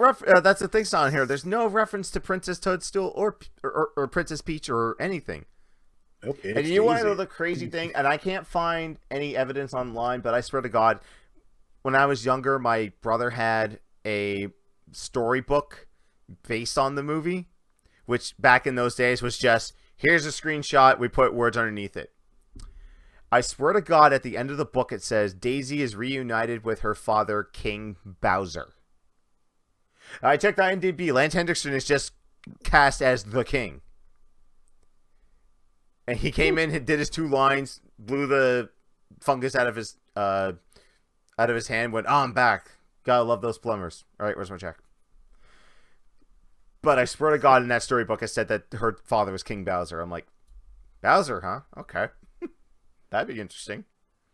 Well, fuck. Because, like, in the 3 games, I don't think they ever referred to Bowser being Bowser. He's just King Koopa. Right. I don't really have anything else really to add to this. No, it's... If you watch it, don't go into it expecting a good Mario movie, but if you're expecting... If you're expecting just a weird sci-fi movie with a pretty damn good cast, like a way better cast for the script or the filmmaking really deserves. Yeah, I really do get it. Really did have a good cast. It was just Shut your brain off and have a good time. Yeah. Bob Hoskins has gone on record saying that Super Mario Brothers was the worst movie he ever worked on, and that if he could go back in time and tell him not to take the role, he would have. I remember Dennis Hopper had a story like that his son asked him like why'd you do the Mario movie? He's like, well, because I need to buy you shoes. And his kid said, Dad, I don't need shoes that bad. I remember that. It seems like a lot of these actors back in the day when they did these video game movies were just like, I needed money from my kids, or my kids wanted me to do it. Like Raul Julia in Street Fighter.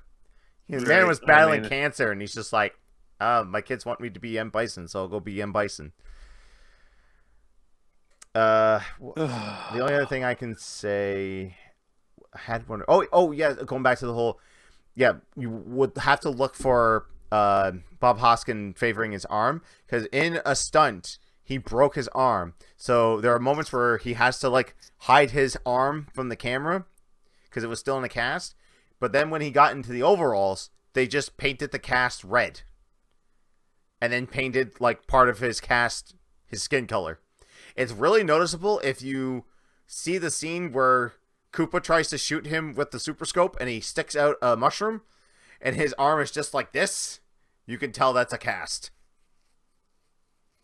Oh man. Here's a footnote as I was looking for like I was wondering like what does John Leguizamo said about it. Apparently, according to him on Late Night with Seth Meyers, he turned down a role in Philadelphia to be in Mario Bros. Ooh. Wow. That's rough. Now, if you want to know a funny thing before we move on, I actually received a tweet from the SMB movie Twitter account, because I tweeted out saying I was going to watch this movie.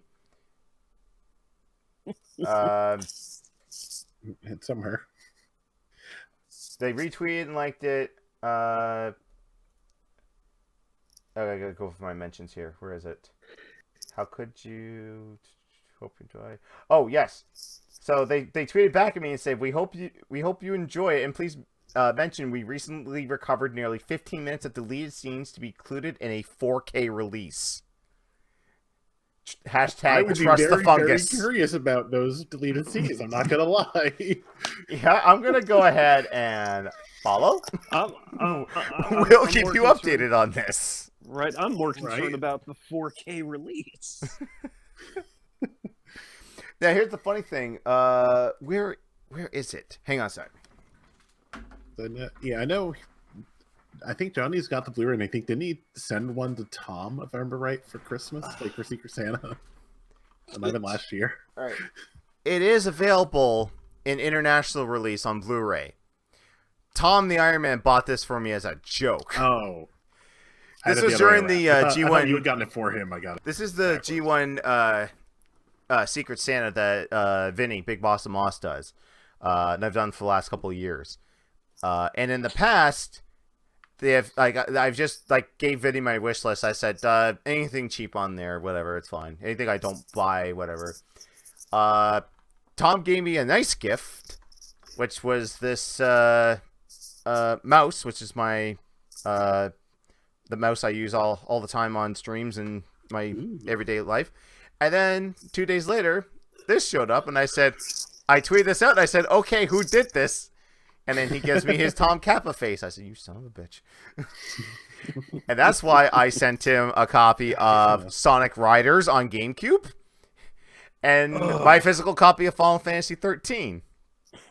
Unbeknownst that he had bought the digital copy a week beforehand. I was like, well, that's a waste of money. But now you have a physical copy in preservation of the medium. I sent him nice gifts this year because he was my Secret Santa. Vinny actually did it to me. He sent me 2 Blu-rays, a joke one and a real one. He sent me Ant-Man and the Wasp, and then he sent me Masters of the Universe with Dolph Lundgren. God. I have yet to watch it, but what I did watch was Retro SFX's mashup video where he takes the music and sound effects of the cartoon and dubs it over the movie, and it's way better. I'm sure it is. If you guys have never watched the video or even go sub to Retro SFX, because he takes a lot of movies and dubs it over with video game stuff. Like he'll take the sounds of Mortal Kombat 1 and dub it over Bruce Lee versus Chuck Norris, or even the Mortal Kombat movie, putting in the music and sound effects from the game into the movie. Okay, we're done with that. I'm just going to go back to the main screen for now. But yeah, Makoto said, at least he didn't send you a Blu-ray of Womb Raider. I don't even know if that's on Blu-ray, and I don't want to know. It's bad enough my wife has that on DVD. So an ex gave her that as a Christmas gift because he's like, oh, you like Tomb Raider? Here you go. And I'm like, I get her the rare action figures. He gave her porn. That's a bold strategy. I'll tell you this though, it's the most boring porn I've ever watched in my life. My only present. I'll put it that way.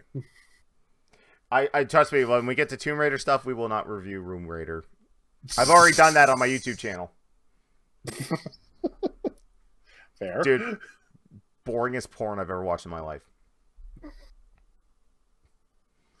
Should we add that to the list? I mean, obviously we can't show footage or pictures. But No, do you want to review video game porn? No, I'll be sick that week. I do not want to review video game porn. We could review unless we somehow broke into the Nintendo vaults and got a hold of Super Hornio Brothers 1 and 2. I'm sure they're up there somewhere. Actually, I'll email Maybe. Brad. I'll email Brad Jones, the Cinema Snob. I'm pretty sure he's got 2 copies of each. Interesting. All right. Well, we're gonna go into Q&A now, guys. If you guys got any questions, hit us up in the chat right now on Twitch. We still don't have the Discord section set up, Woody. We don't? I thought we did. Not to my knowledge. I can't click off. I can't click away onto it there because it'll mess it up. I mean, we do have one. The only other thing I'm seeing, Wordman said we have to talk about how good the Bobby Angers Team 4-Star short is, but I didn't watch it, so y'all can enjoy. I didn't see it. Especially a 14-second clip. I didn't see it either, so. Yeah. No. It's a quick 14-second clip. It's up on YouTube. It's up on Twitter. Very, very quick. It is. It's been posted in the because we do have a G1 Game Days podcast channel. So if you do have questions, please send them there. It'll make it easy for us to find them as well. Because right now it's literally just it was me mentioning the fact that Battleborn servers are being shut down next year. And that's really it. And in fact, that was for last time's podcast, Stephen. Wordman's got the clip in the chat if you guys want to take a check on that. Mid Makoto asks, why does Jimbo smell like beef? I don't know. Jimbo, are you still in the chat? Why do you smell like beef? Smell like beef. I don't know. I'm assuming I missed something at the end of the game day while I was setting up. Yeah, me too. Because I had to jump out that last match there to get everything set up for tonight. Yeah, one other thing I got for Christmas, which I put on my list for my mom-in-law, and my sister-in-law. But like my wife is like, there's no way they're gonna buy that because it's a streamer thing. They're not gonna care. So my wife got me a ring light because I've needed a decent light that's not a giant box for a while. So it's just like it's a 120 something LED box light or ring light. Nice. Adjustable knob. So I could, if I wanted to, I'm gonna look away. Where's the knob? Completely watch myself out if I want to. Yeah. This is barely on. It's just on enough to like. I would love to have that because for some reason on XSplit they don't like to keep my settings for my camera. I mean, because it switches through multiple profiles. I don't know, but it just like $30, and I want to say it even had gone cheaper around Christmas time. So my wife got me a ring light. That's in the office, and then my mother-in-law also got me one. So that's the one I'm using right now. Is the one my mother got me. I have an extra. I'd like to get one of those. That's why my next like big streaming upgrade is like actual ring light because I have a like a spider lighting thing like with like 5 lamps on it, which YouTubers and channel awesome people used to use back in the day to light themselves, and a Walmart lamp back there. Although I do need my brother-in-law over here to like just wire this place up for lighting anyway. Jimbo is in the chat. When someone rates my channel, I get the alert of the girl from Vine saying I smell like beef. I am not familiar with that Vine. I've been watching a lot of Vines in the last couple of months, to the chagrin of my wife. Because like I started playing the Merry Christmas or Merry Chrysler. She was just like, "Why are you playing that?" I said, "It's funny. She's mispronouncing Christmas." She goes, "Look, Christmas. Merry Christmas, everyone." Yes, this is the book that I got. If anyone's familiar with Penny Arcade, it's the official Penny Arcade comic. Like their D&D campaign is now an official like Wizards book. Nice, which is like crazy because I remember reading them in like fucking high school. I have an official Wizards product. Wordman's asking if we've heard the latest Fallout 76 news that people are going that people are like hacking into people's private servers and stealing their shit. I think that's the last thing I've heard. Or is there a new? The newest one that I saw was that people were just able to spawn like anything from other fucking Bethesda games, like other Fallouts, into the game. So like this massive fuck off ship just like plopped it into the game. Okay, I'm seeing they gave some players some free items this week. Let me guess, it overcomes them and they can't move. Yeah, right.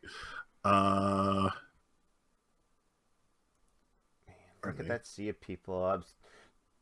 Kelly just tweeted out a photo of pre-registration, and that's a big lineup.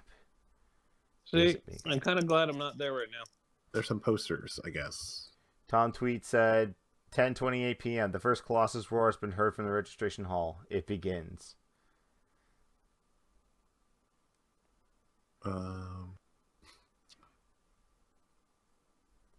Yeah, there was a cheat that let players steal items. That was from Christmas time. Yeah, you could just walk up to another player, interact with them, and steal their shit. Nice. All right. Makoto says she got her badge. Okay. Well, again, it seems like we're going to be a little long on questions because, like I said, everyone's focusing on MagFest. So normally this is where we would tell you what we're streaming, but we're going to save that for later because we have an extra segment we're doing. Short Bus and I are going to be discussing Star Wars: The Rise of Skywalker. Wolf didn't see it, but I guess do you care about spoilers? I haven't seen any of the new trilogy, so I'll give a fuck. Okay. So, guys, in chat, I'm throwing up this image right now to let you know that we're talking about it. So, if you've not seen the movie, you can mute right now. We will alert you in chat when we are done. So, yeah, as long as this image is up, we are talking about Rise of Skywalker. So, be forewarned, we are spoiling the hell out of this movie. So, with that said, Rise of Skywalker, it was okay. I didn't hate it. Didn't blow my socks off. But it was a movie. And that's what the movies are supposed to do. Right. It was a Star Wars movie. Yeah. If a movie blows your socks off, cool. If it doesn't, then, yeah, obviously you'll have gripes with it. I do have some gripes with it. Not deal breakers for me. I find that Star Wars right now, the fan base, like the hardcore fan base, has become extremely toxic. Yep. Basically, it's like, put me in the movie. I'm the Last Jedi. Oh, and I should have sex with Rey and Leia and all the other women. No. I think the one gripe I have with it is this: there's no explanation as to how Palpatine is still alive. Because, right, as Lucas told him, the end of Jedi, he's definitively dead. Like, Vader picks him up and chucks him into the Death Star's main reactor or core. That blue light comes up. He's definitively dead. If he would just set up and just like, I was a clone. Like, okay, cool. I'll accept that. He's like, I made a clone. I sent him to the second Death Star because I foreseen that you will betray me and you will die from my lightning. But I know in 30 years there will be new Jedi that I can manipulate. Blah. Right? Yeah, it's very vague and not like, and that's the thing is that everything. The way they it's been explained is that it hasn't been explained really, but you had to like go to other sources outside of the movie to understand how that happened, and like really, no. So yeah, no, you're absolutely right. There was like really no explanation on how he survived. But the announcement that they allude to in the crawl was in Fortnite. So if you were a 9-year-old little twerp that spews ethnic and racial slurs at people because you didn't get your victory battle royale and was at that Star Wars event the week before the movie release, you don't know what that announcement was. Like, when I looked at all the clips there, I was like, oh, it's just Abrams. Yeah, he's on there and he's doing his thing. And they showed an extended clip of the movie. But apparently Palpatine's like, I live. The rise of the Empire will be once more. I don't know what happened on that. But like, if you didn't play Fortnite and we're in there, you don't know what that message was. Right. Yeah. Don't get me wrong. You probably go onto YouTube and find it. But yeah, it's I hate it. Because the Matrix started doing that when, between 2 and 3, where you had like all these games and all this extra shit that in order to fully understand what the hell was going on, you had to either play the game or watch all the extra stuff. Yeah, like I had a conversation because with someone at work about this because they released years ago like this like big box set of Matrix stuff. There was like the original cuts of the movie, and then there was like director's cuts where I think with the first Matrix they recolored it so it fit in the tone with the second movies, and then with the second and third movies they input the scenes that they shot for the Enter the Matrix video game in there. So Oh yeah. you had your little thing with Morpheus and Neo and Trinity at the Merovingi, and then you had Naomi and Ghost doing their thing from the video game. Right. But at some point there, I got to play through Enter the Matrix again just to understand that whole thing. Right. So, but yeah. So, yeah. I mean, that was one of the few like, and again, I saw some funny I saw tweets on both sides of the fence on this one. It was like, oh, it was good, it was amazing, or like, oh, it was horrible. The one tweet that I saw and immediately went, dude, you have any argument you have for anything in future has now been null and void. You are not allowed to argue anything. And the tweet simply said, oh, just saw Rise of Skywalker, worse than the prequels. I'm like, dude, really? Worse than the prequels? Okay. Like this new trilogy has turned a lot of Star Wars fans back onto the prequels. So it's just like, you know what, the prequels weren't all that bad. Come back, George. And it's like, no, fuck you. Kiss my rich ass. Well, and here's the thing. So I actually saw an interview with Freddie Prinze Jr., who did the voice of the main character in Rebels. Really? Yeah. So the main kid who turned out to be a Jedi, and I don't know if you know anything about Rebels. I haven't watched all of it. I haven't watched all. I've seen bits and pieces on YouTube. Right. So essentially the main character is a kid who becomes a Padawan for another Jedi. Yeah, for one of the last remaining Jedis, and is voiced by Freddie Prinze Jr. Well, Freddie Prinze Jr. was like, listen, let's look at what this was. When George Lucas originally made Star Wars, it was made for fucking kids. He shot a movie. It was fantastic. The kids loved it, so he made the other two movies. It was made for kids. The prequels was made for a new generation of kids. It was marketed for a new generation of kids. Exactly. Guess what? This series, this trio, new set of kids. Yeah. It's a whole, and unfortunately, the fanboys don't get that. No, they don't get it. No, and that's the problem. Is that they just like, because all I can hear from the hardest of hardcore is just like, Kathleen Kennedy has to go. She's ruining the franchise. Like, how? There's too many vaginas. Oh, okay.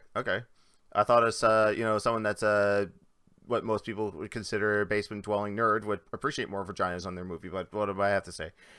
Yeah, right. Yeah. No, it's exactly right. Like, this new series is made for a younger audience because they want to get them into Star Wars. I mean, right. The parents will probably show them the older movies anyway, but that's what the prequels were to me, because I didn't grow up watching the original trilogy live. Like, my way of watching the original trilogy was, we always had a VHS copy of Return of the Jedi.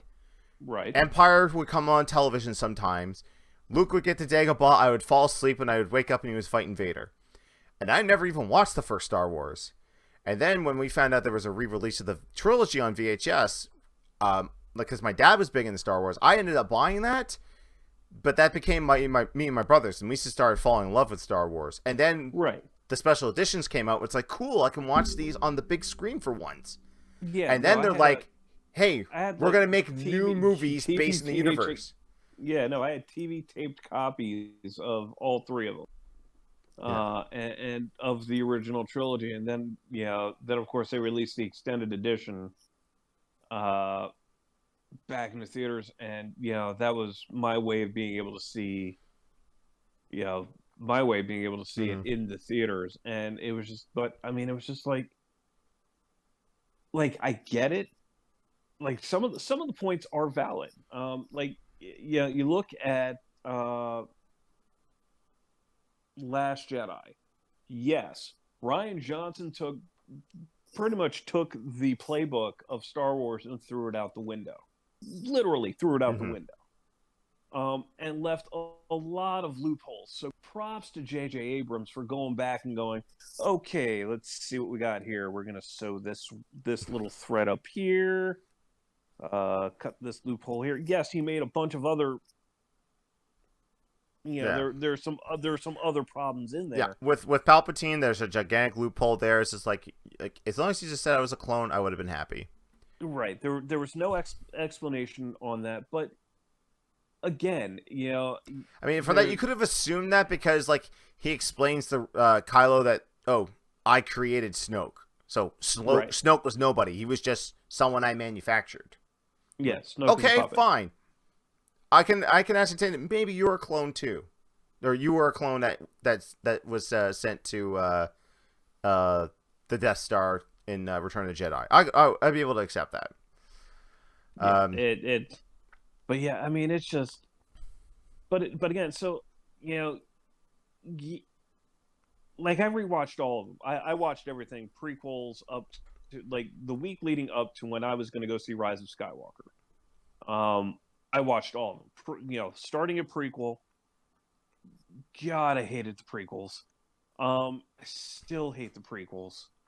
The only saving grace of the prequels is Revenge of the Sith, and it's the Obi-Wan Kenobi Anakin Skywalker fight. That's it. The rest of the prequels can go suck. And then did the original, then the original trilogy, and then I started like really because it was the end of this whole 9-story saga, this 9-movie saga. I actually sat down, like I really watched. Force Awakens and and The Last Jedi, and I'm sitting there going, okay, cool. Force Awakens, like, okay, cool, and but I looked at him like, what, The Last Jedi really, other than a few like nitpicky things, was not a bad movie. No, left a lot of things open. Yeah, but it was not a bad movie, and J.J. Abrams did a really good job. Like I said, did a very good job of either retconning some of it or closing the loophole on it. Yeah. Like there were a few, but there were still some unanswered questions, like how did Maz Kanata end up with Luke's blue lightsaber? Yeah, that was never explained. That never got explained. All these years. And like the meme goes on like at the end of Force Awakens with Rey's holding out the lightsaber and he's like, was there a hand with that?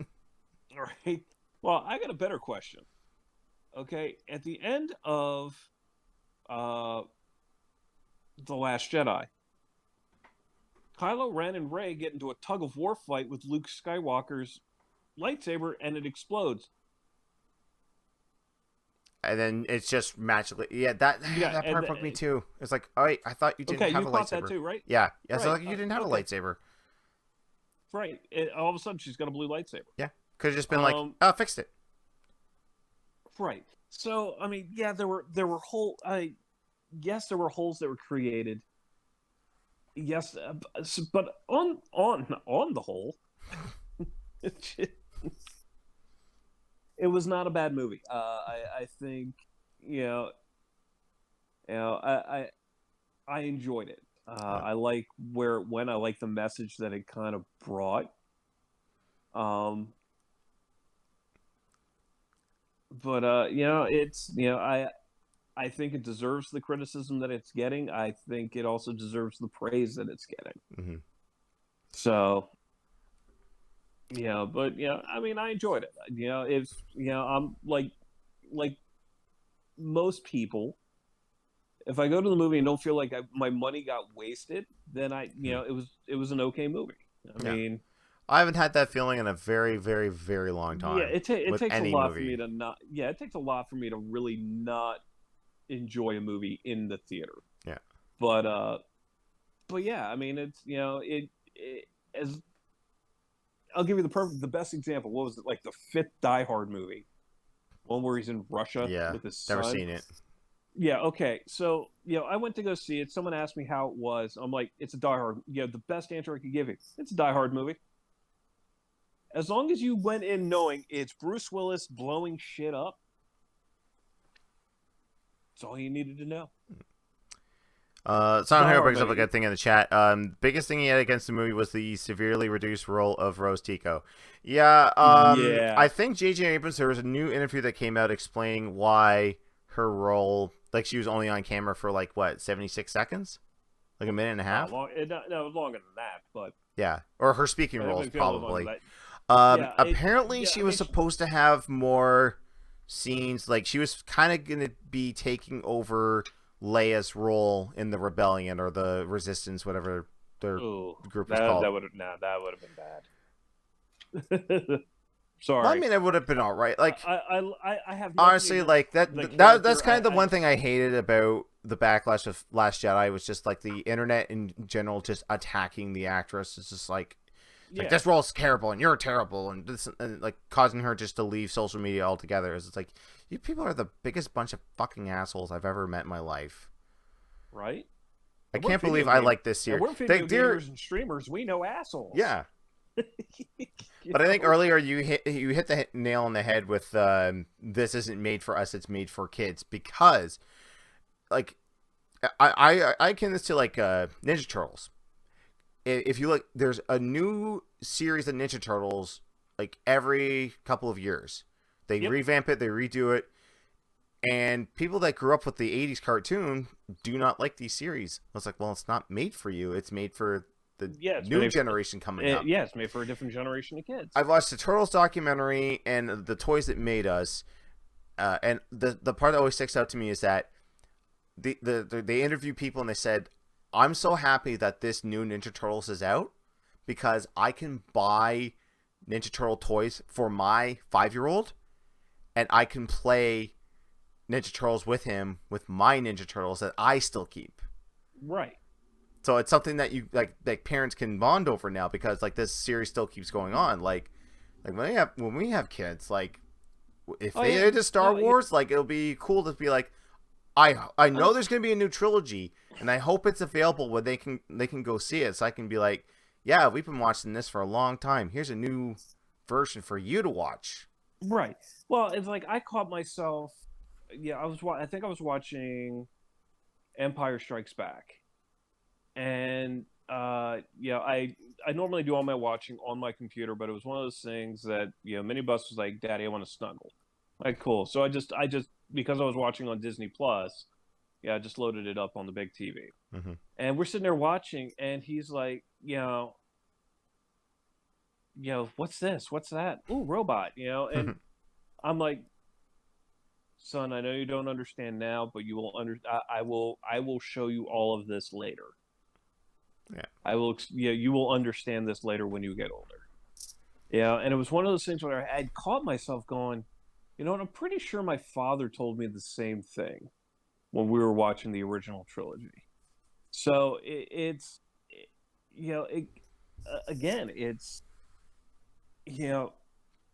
one of those things where I look forward to sitting down when he's old enough to go through the trilogy, and he may not understand all of it, but he understands the baseline story.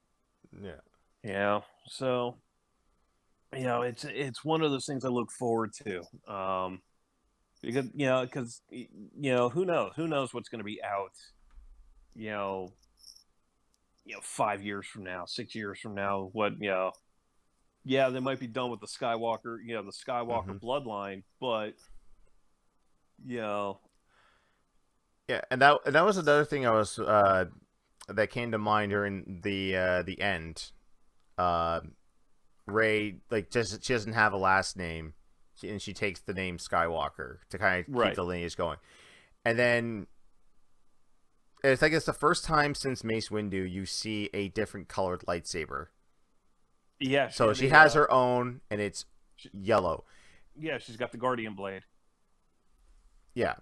So like, I think like a lot of people have been saying with this new trilogy is that they should not have a light side or dark side. There should be a gray, just like something in the middle. It's like, okay, like have all these cool powers and like the will, the force, and the energy that binds us, and but we're allowed to fuck. Right. I think if the Jedi's back in the day, of the Old Republic or the prequel got the dick wet a little bit here and there, maybe there wouldn't be a dark side. Maybe there would have been, a rise of an empire. Just feel like, Right. because it's just like Anakin's just like, look, this Padme chick's really hot. Just let me, please. So what you're saying is that the Jedi and Sith, all they need is a little bit of Yes. That's what I was saying. So, but it was interesting, that of all the colors that they could have gone with, they went with a yellow saber. And someone kind of pointed this, like, because I hate reading the fan theories. I'm like, guys, quit reading too much into it. Yeah, because anytime I see, there's a fan theory, that I'm like, because someone has too much free time. Mm-hmm.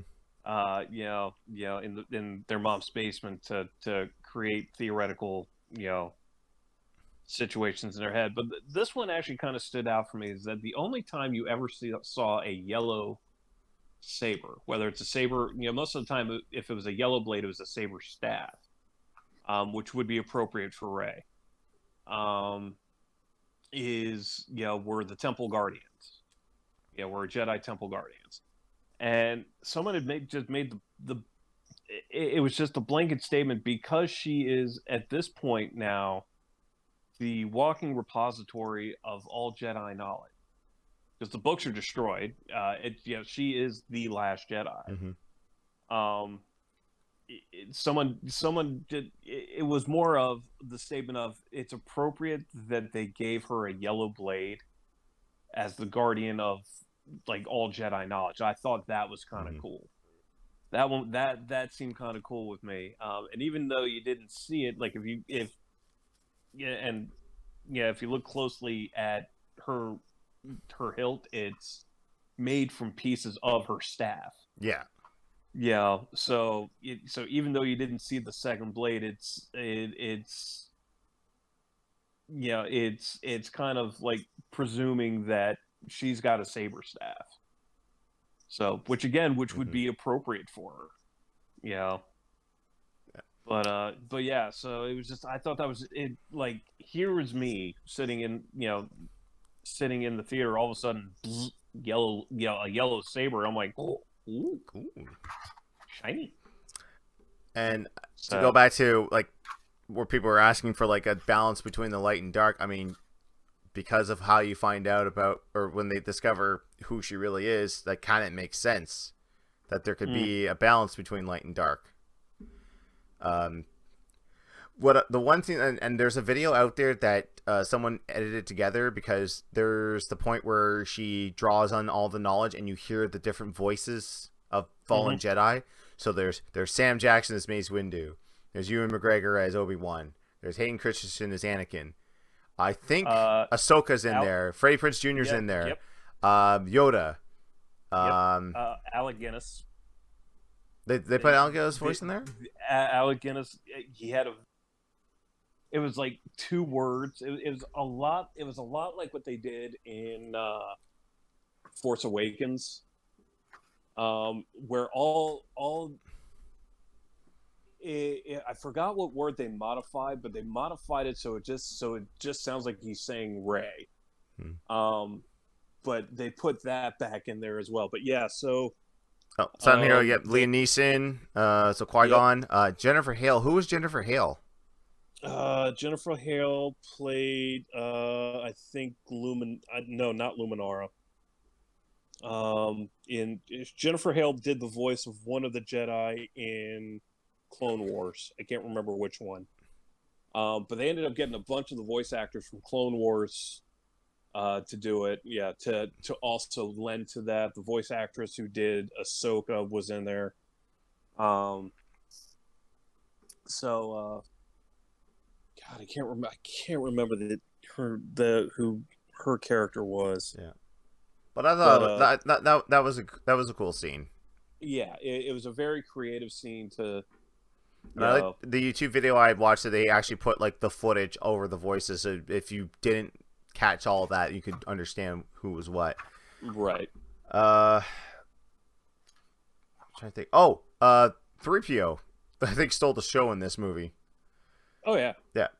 And the thing that kind of, like, what made me laugh a little bit was that, okay, there's this, he's coded to never translate anything from the Sith. Like, he's just forbidden to do that. And I'm like, well, who programmed him that? Was it Anakin? Right. Was it was it Captain Antilles? Was it Bail Organa? Right. Right. Because like at the end of episode 3, he's just like wipe the droid's memory. Right. And then they have that plot hole where like if he reads it, then his memory gets erased. So then he comes back and he's just like, I don't know who any of you are. I'm like, okay, that's kind of cool. But then like R2's just like, hey, I got all your memories right here. It's like, so at any point R2 could just plug into 3PO and be like, yeah, Darth Vader made you. Deal with it. Right. I kind of wonder why he didn't do that. Right. I mean, it's kind of a loophole, but at the same time, yeah. They could have done it here because it's like, who's he gonna tell? It's like, oh, Master Poe, I was made by Darth Vader. Oh, I can't tell anyone else because they're all dead. Oh, right. So yeah, because what was the stipulation was he could read it, he could translate it, but he couldn't speak it. Yeah, couldn't speak the word of the Sith. Yeah, it's like the fuck kind of loophole is that? And like he said that, and immediately the line that came out after was 6 billion forms of communication, and you can't tell me what that says. I'll say one one last thing about the movie. Would have made that line any better. Would have been like, what the fuck? One more thing I'll kind of bring up is Melanie, when we were watching this, anytime Carrie Fisher was on screen, she cried because she knew this was her last role and how to treat. And like, here's the thing too, they backpedal on the line that said we're not going to put a CG Carrie Fisher in this movie, and they put a CG Carrie Fisher in the movie. Yeah, they did. Yeah. When Luke told Rey about why Leia put her lightsaber down, which I thought was a pretty cool scene, them training. Yeah, but you know what though, I can't really say that one would count because that's more of a flashback. That wasn't like pertinent to the current event. Or putting her like, yeah, I guess so. So like, I think what they were implying, I think that scene would have been in there regardless. Mm-hmm. It was more of we're not going to do a current version of Carrie Fisher in a CG form. Yeah. So and because it was a younger Luke as well. So yeah. And I'll say that how much you want to bet dimes to dollars that when Kylo was left on the remains of the Death Star, it was supposed to be Carrie Fisher on there and not Harrison Ford. They're like, we're in a tight jam. Can you come back and be a Force ghost for Ben? That yeah. And I love like it was a good scene. It was a good surprise. Like him turning around, it was like boom, Han Solo. I'm like, okay, Force ghost, sure, but like, wait.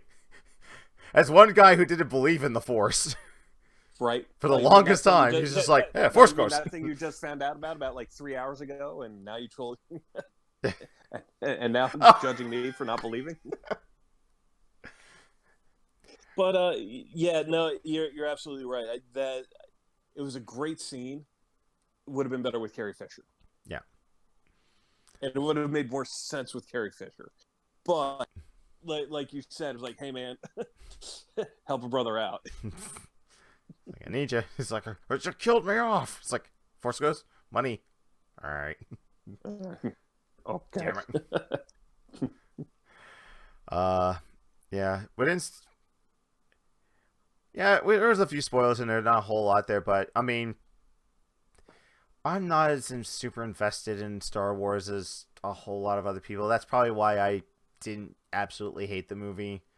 I'm gonna watch it again. We're gonna get it on Blu-ray because we do that with like the series that we love. We don't leave anything out. The fuck, why not? I mean, come on. Yeah. It's you know what? I look at it this way. Once again, you know, it's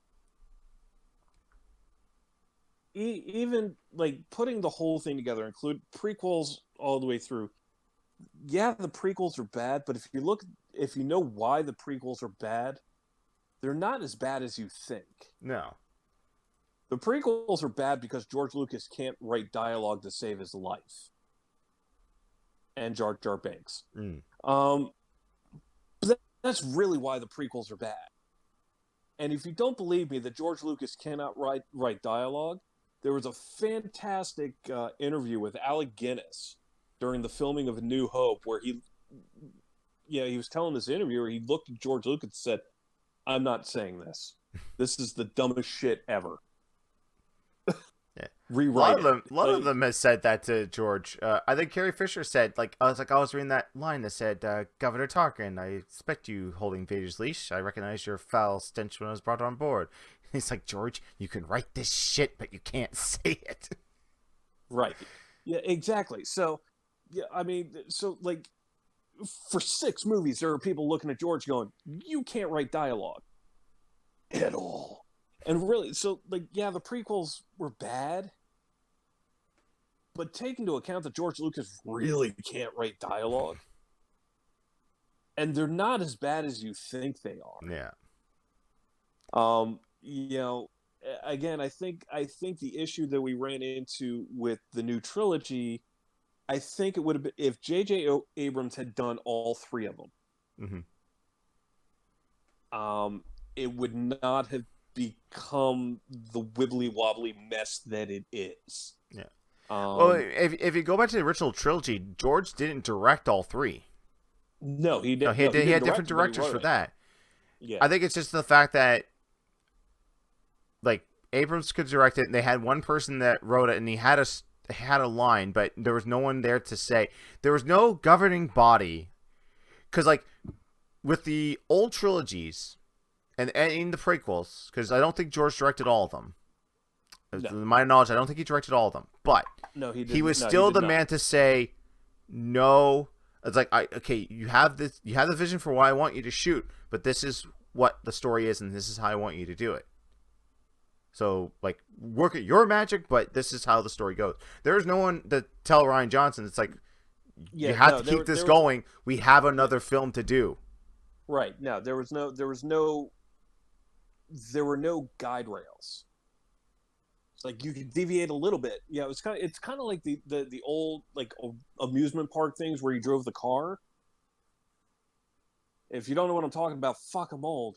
But they were like these little gas cars that you could drive, but there was a singular, very flimsy rail that if you started to deviate from the track too much, because you were driving the car, brake, there was a gas and a steering wheel.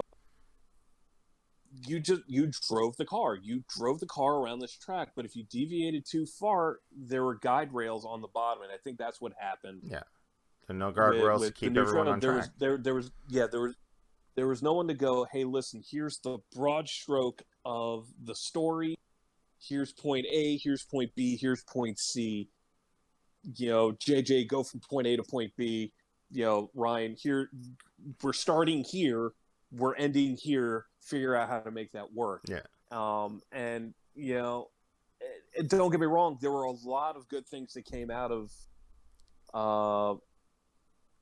The Last Jedi. It also spawned a lot of really good one-liners in because of some of the stuff that happened in The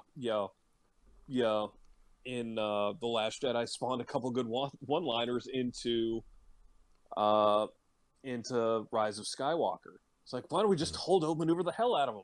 Dude, that was a one-off. I even said, like, dude, that's a one-off. We're not,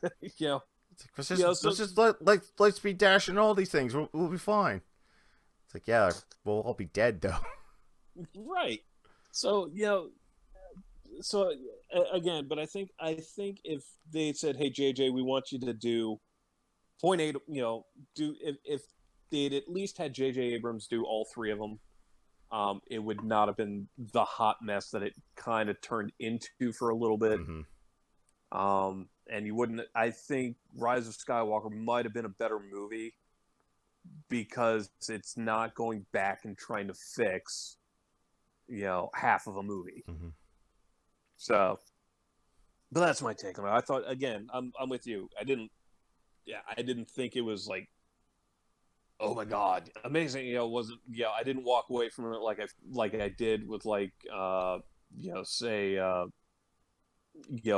Endgame, or any of or Infinity War and Endgame. But I still walked away going, okay, you know what it was like, okay, they kind of wrapped most of that up in a nice, neat little bow. Mm-hmm. They threw the nod. They threw the appropriate nods to the saga where it needed to be. They ended it, because we've all seen enough Star Wars. When you see the iconic two sons of Tatooine, That's the end of the series. It's poignant. Except for Jedi. Except for Jedi, because they're on Endor. Right. So, but it makes a poignant statement that if you see the two sons, there's the emotion that goes with that, and the way they end, because they end the movie with that. With that, the whole sequence on the very last sequence on Tatooine, it was just pretty much it. There was that note of finality to it. Yeah. That you just went, okay. And then you had the old woman who's just like, it's like, no one's lived here for years. What's your name, child? Rey. And then you look back and you see the Force ghosts of Luke and Leia. She goes, Rey Skywalker. I was half expecting the old woman to go, oh shit, here we go again. Right. Oh shit, there goes the planet. But yeah, I mean, it was good. Sorry, go ahead. It hit the note. It hit the notes. Yeah, it hit the notes that it was supposed to hit, I think. And if anyone was expecting anything more than that, then you're missing the point of what Star Wars is. Which is Star Wars at this point, at least for like you and me, because we grew up with the original trilogy. For you and me, it just needs to be a good ride. Yeah. I've never expected a Star Wars since to really blow my mind. Because again, it's geared to a different generation. So, All right. I think it's safe to say we've kind of wrapped our feelings on Star Wars in general on a nice little bow. So I'm going to turn the thing off. Well, thanks for being a trooper and just kind of hanging out. I know you don't really have a whole lot of opinions about it. So I could have tried to expand my Pokedex while I was waiting. Yeah. Donut says in the chat that him and Neko really enjoyed the film, and that's all they got to say. I mean that's all you have to say. If you enjoy the film, you enjoy the film. Right. Doesn't have to rock your world. Yeah. It's one of those things where they wrapped up what they needed to wrap. They fixed what they needed to fix. And it generally was, it was a good ride. I liked it. So I'll see it again. Probably won't see it in the theaters again, but No, it'll be Blu-ray or Disney Plus whenever it comes out. Yeah, I'll Disney Plus the shit out of that thing. So Melanie and I are still about physical media, so we're gonna get the Blu-ray when it comes out. Whereban says just got back from the shower. Oh, right on time. It's almost as if you're looking at that little icon. Preservation of this physical media. All right, well, that's going to do it for us tonight. I would say what's coming up for you guys this week, but I pretty much know the answers from Short Bus. You're going to be at MagFest for the whole weekend. Wolf, I know, Wolf, you got a new PC. Are you going to be attempting any type of streaming on a regular basis? Yeah, sometime Friday or Saturday this week, I got to do a test stream at some point just to make sure everything's working. Mm-hmm. I don't know. Look up for that on my channel, because I know there's at least one game I want to try to see if I can do streaming off of the PC. Because if not, I could do a laptop, but I don't really have room. Yeah, honestly, on my desk to also have a laptop. Make room. So there's no fucking room. Right. No, I did bring my capture card with me. So like I can do a low quality stream. A lower res stream. So I don't know if I can get my hands on a decent internet connection, you might see something from the Switch. So because I brought everything I need for the Switch, including my capture card, because it does run on the Surface OK. So I mean, So we'll see. if you get a few G1s, you can bring them into the room, play some Smash or something. Right? Yeah. No, we'll see. We'll see what's shaking. Okay. I wouldn't hold my breath on it. I brought it as more of kind of like a okay, why not? Let's see what happens. And if you guys do, I mean, we've advertised our streams all the time on here, but I mean, you already know where they are. These two are on Mixer, so it's mixer.com/shortbus_Eric and mixer.com/ and Mr. TL Wolf. Mr. TL Wolf. It's oh my god, it's 1:30 here. Yeah, we're gonna go for a while. Yep, this one went a little late. Yeah, as far as me, I will be streaming tomorrow. I will be streaming tomorrow. I might start a little early because I will attempt to try and finish Final Fantasy VII, but I think I've got at least a couple more streams because I'm near the end of the second disc, and I know the third disc is pretty much go to the center of the earth, fight Sephiroth, and that's it. Yeah, you got a lot of grind. Yeah, but depending on what level you are, you got some grinding ahead of you. I think I'm like 54. No, you got grinding. That's what fast forward's for. Fast forward in baby mode. Yeah. Although I was thinking of actually maybe taking a break from Final Fantasy and doing what I said I was going to do, which is take a day on the week in January and stream Royal Rumble matches in prep for the actual Royal Rumble at the end of the month. So going through my back catalog of all my old wrestling games, hitting Royal Rumble, hitting watch, and just see who comes in, how they get eliminated. Because there's one channel that does this, and then they take that winner and then put them into the newest game possible. If they're not there, obviously they'll recreate them. And they'll have one final Royal Rumble, and whoever wins that is like the ultimate Royal Rumble champion. That's actually pretty inventive. Yeah. I'm not going to go that far. That's kind of stealing. But I just wanted to, talk Royal Rumble matches and watch computer simulations on those. As far as game days, thank you, MoveBot, for putting that in the chat for us. So tomorrow at 10 p.m., it will be... that's the game days. Friday, Rainbow Six Siege on the Xbox One at 7 p.m. with Claire Bear. Saturday is a Super Smash Bros. Ultimate open lobby. Due to MagFest, it will not be streamed, but just keep an eye on social media. I'll give you guys the room code and the password to jump in if you want to play. That'll be at 9 p.m. Eastern. And I'm guessing that this will be the same night, so technically Sunday at 5 in the morning. It'll be Street Fighter V on the PC and PS4, hosted by Garfield, our G1 host from Down Under. Yay, and then Sunday it will be not a multiplayer game, but Untitled Goose Game with Mr. T.O. Wolf at 9 p.m.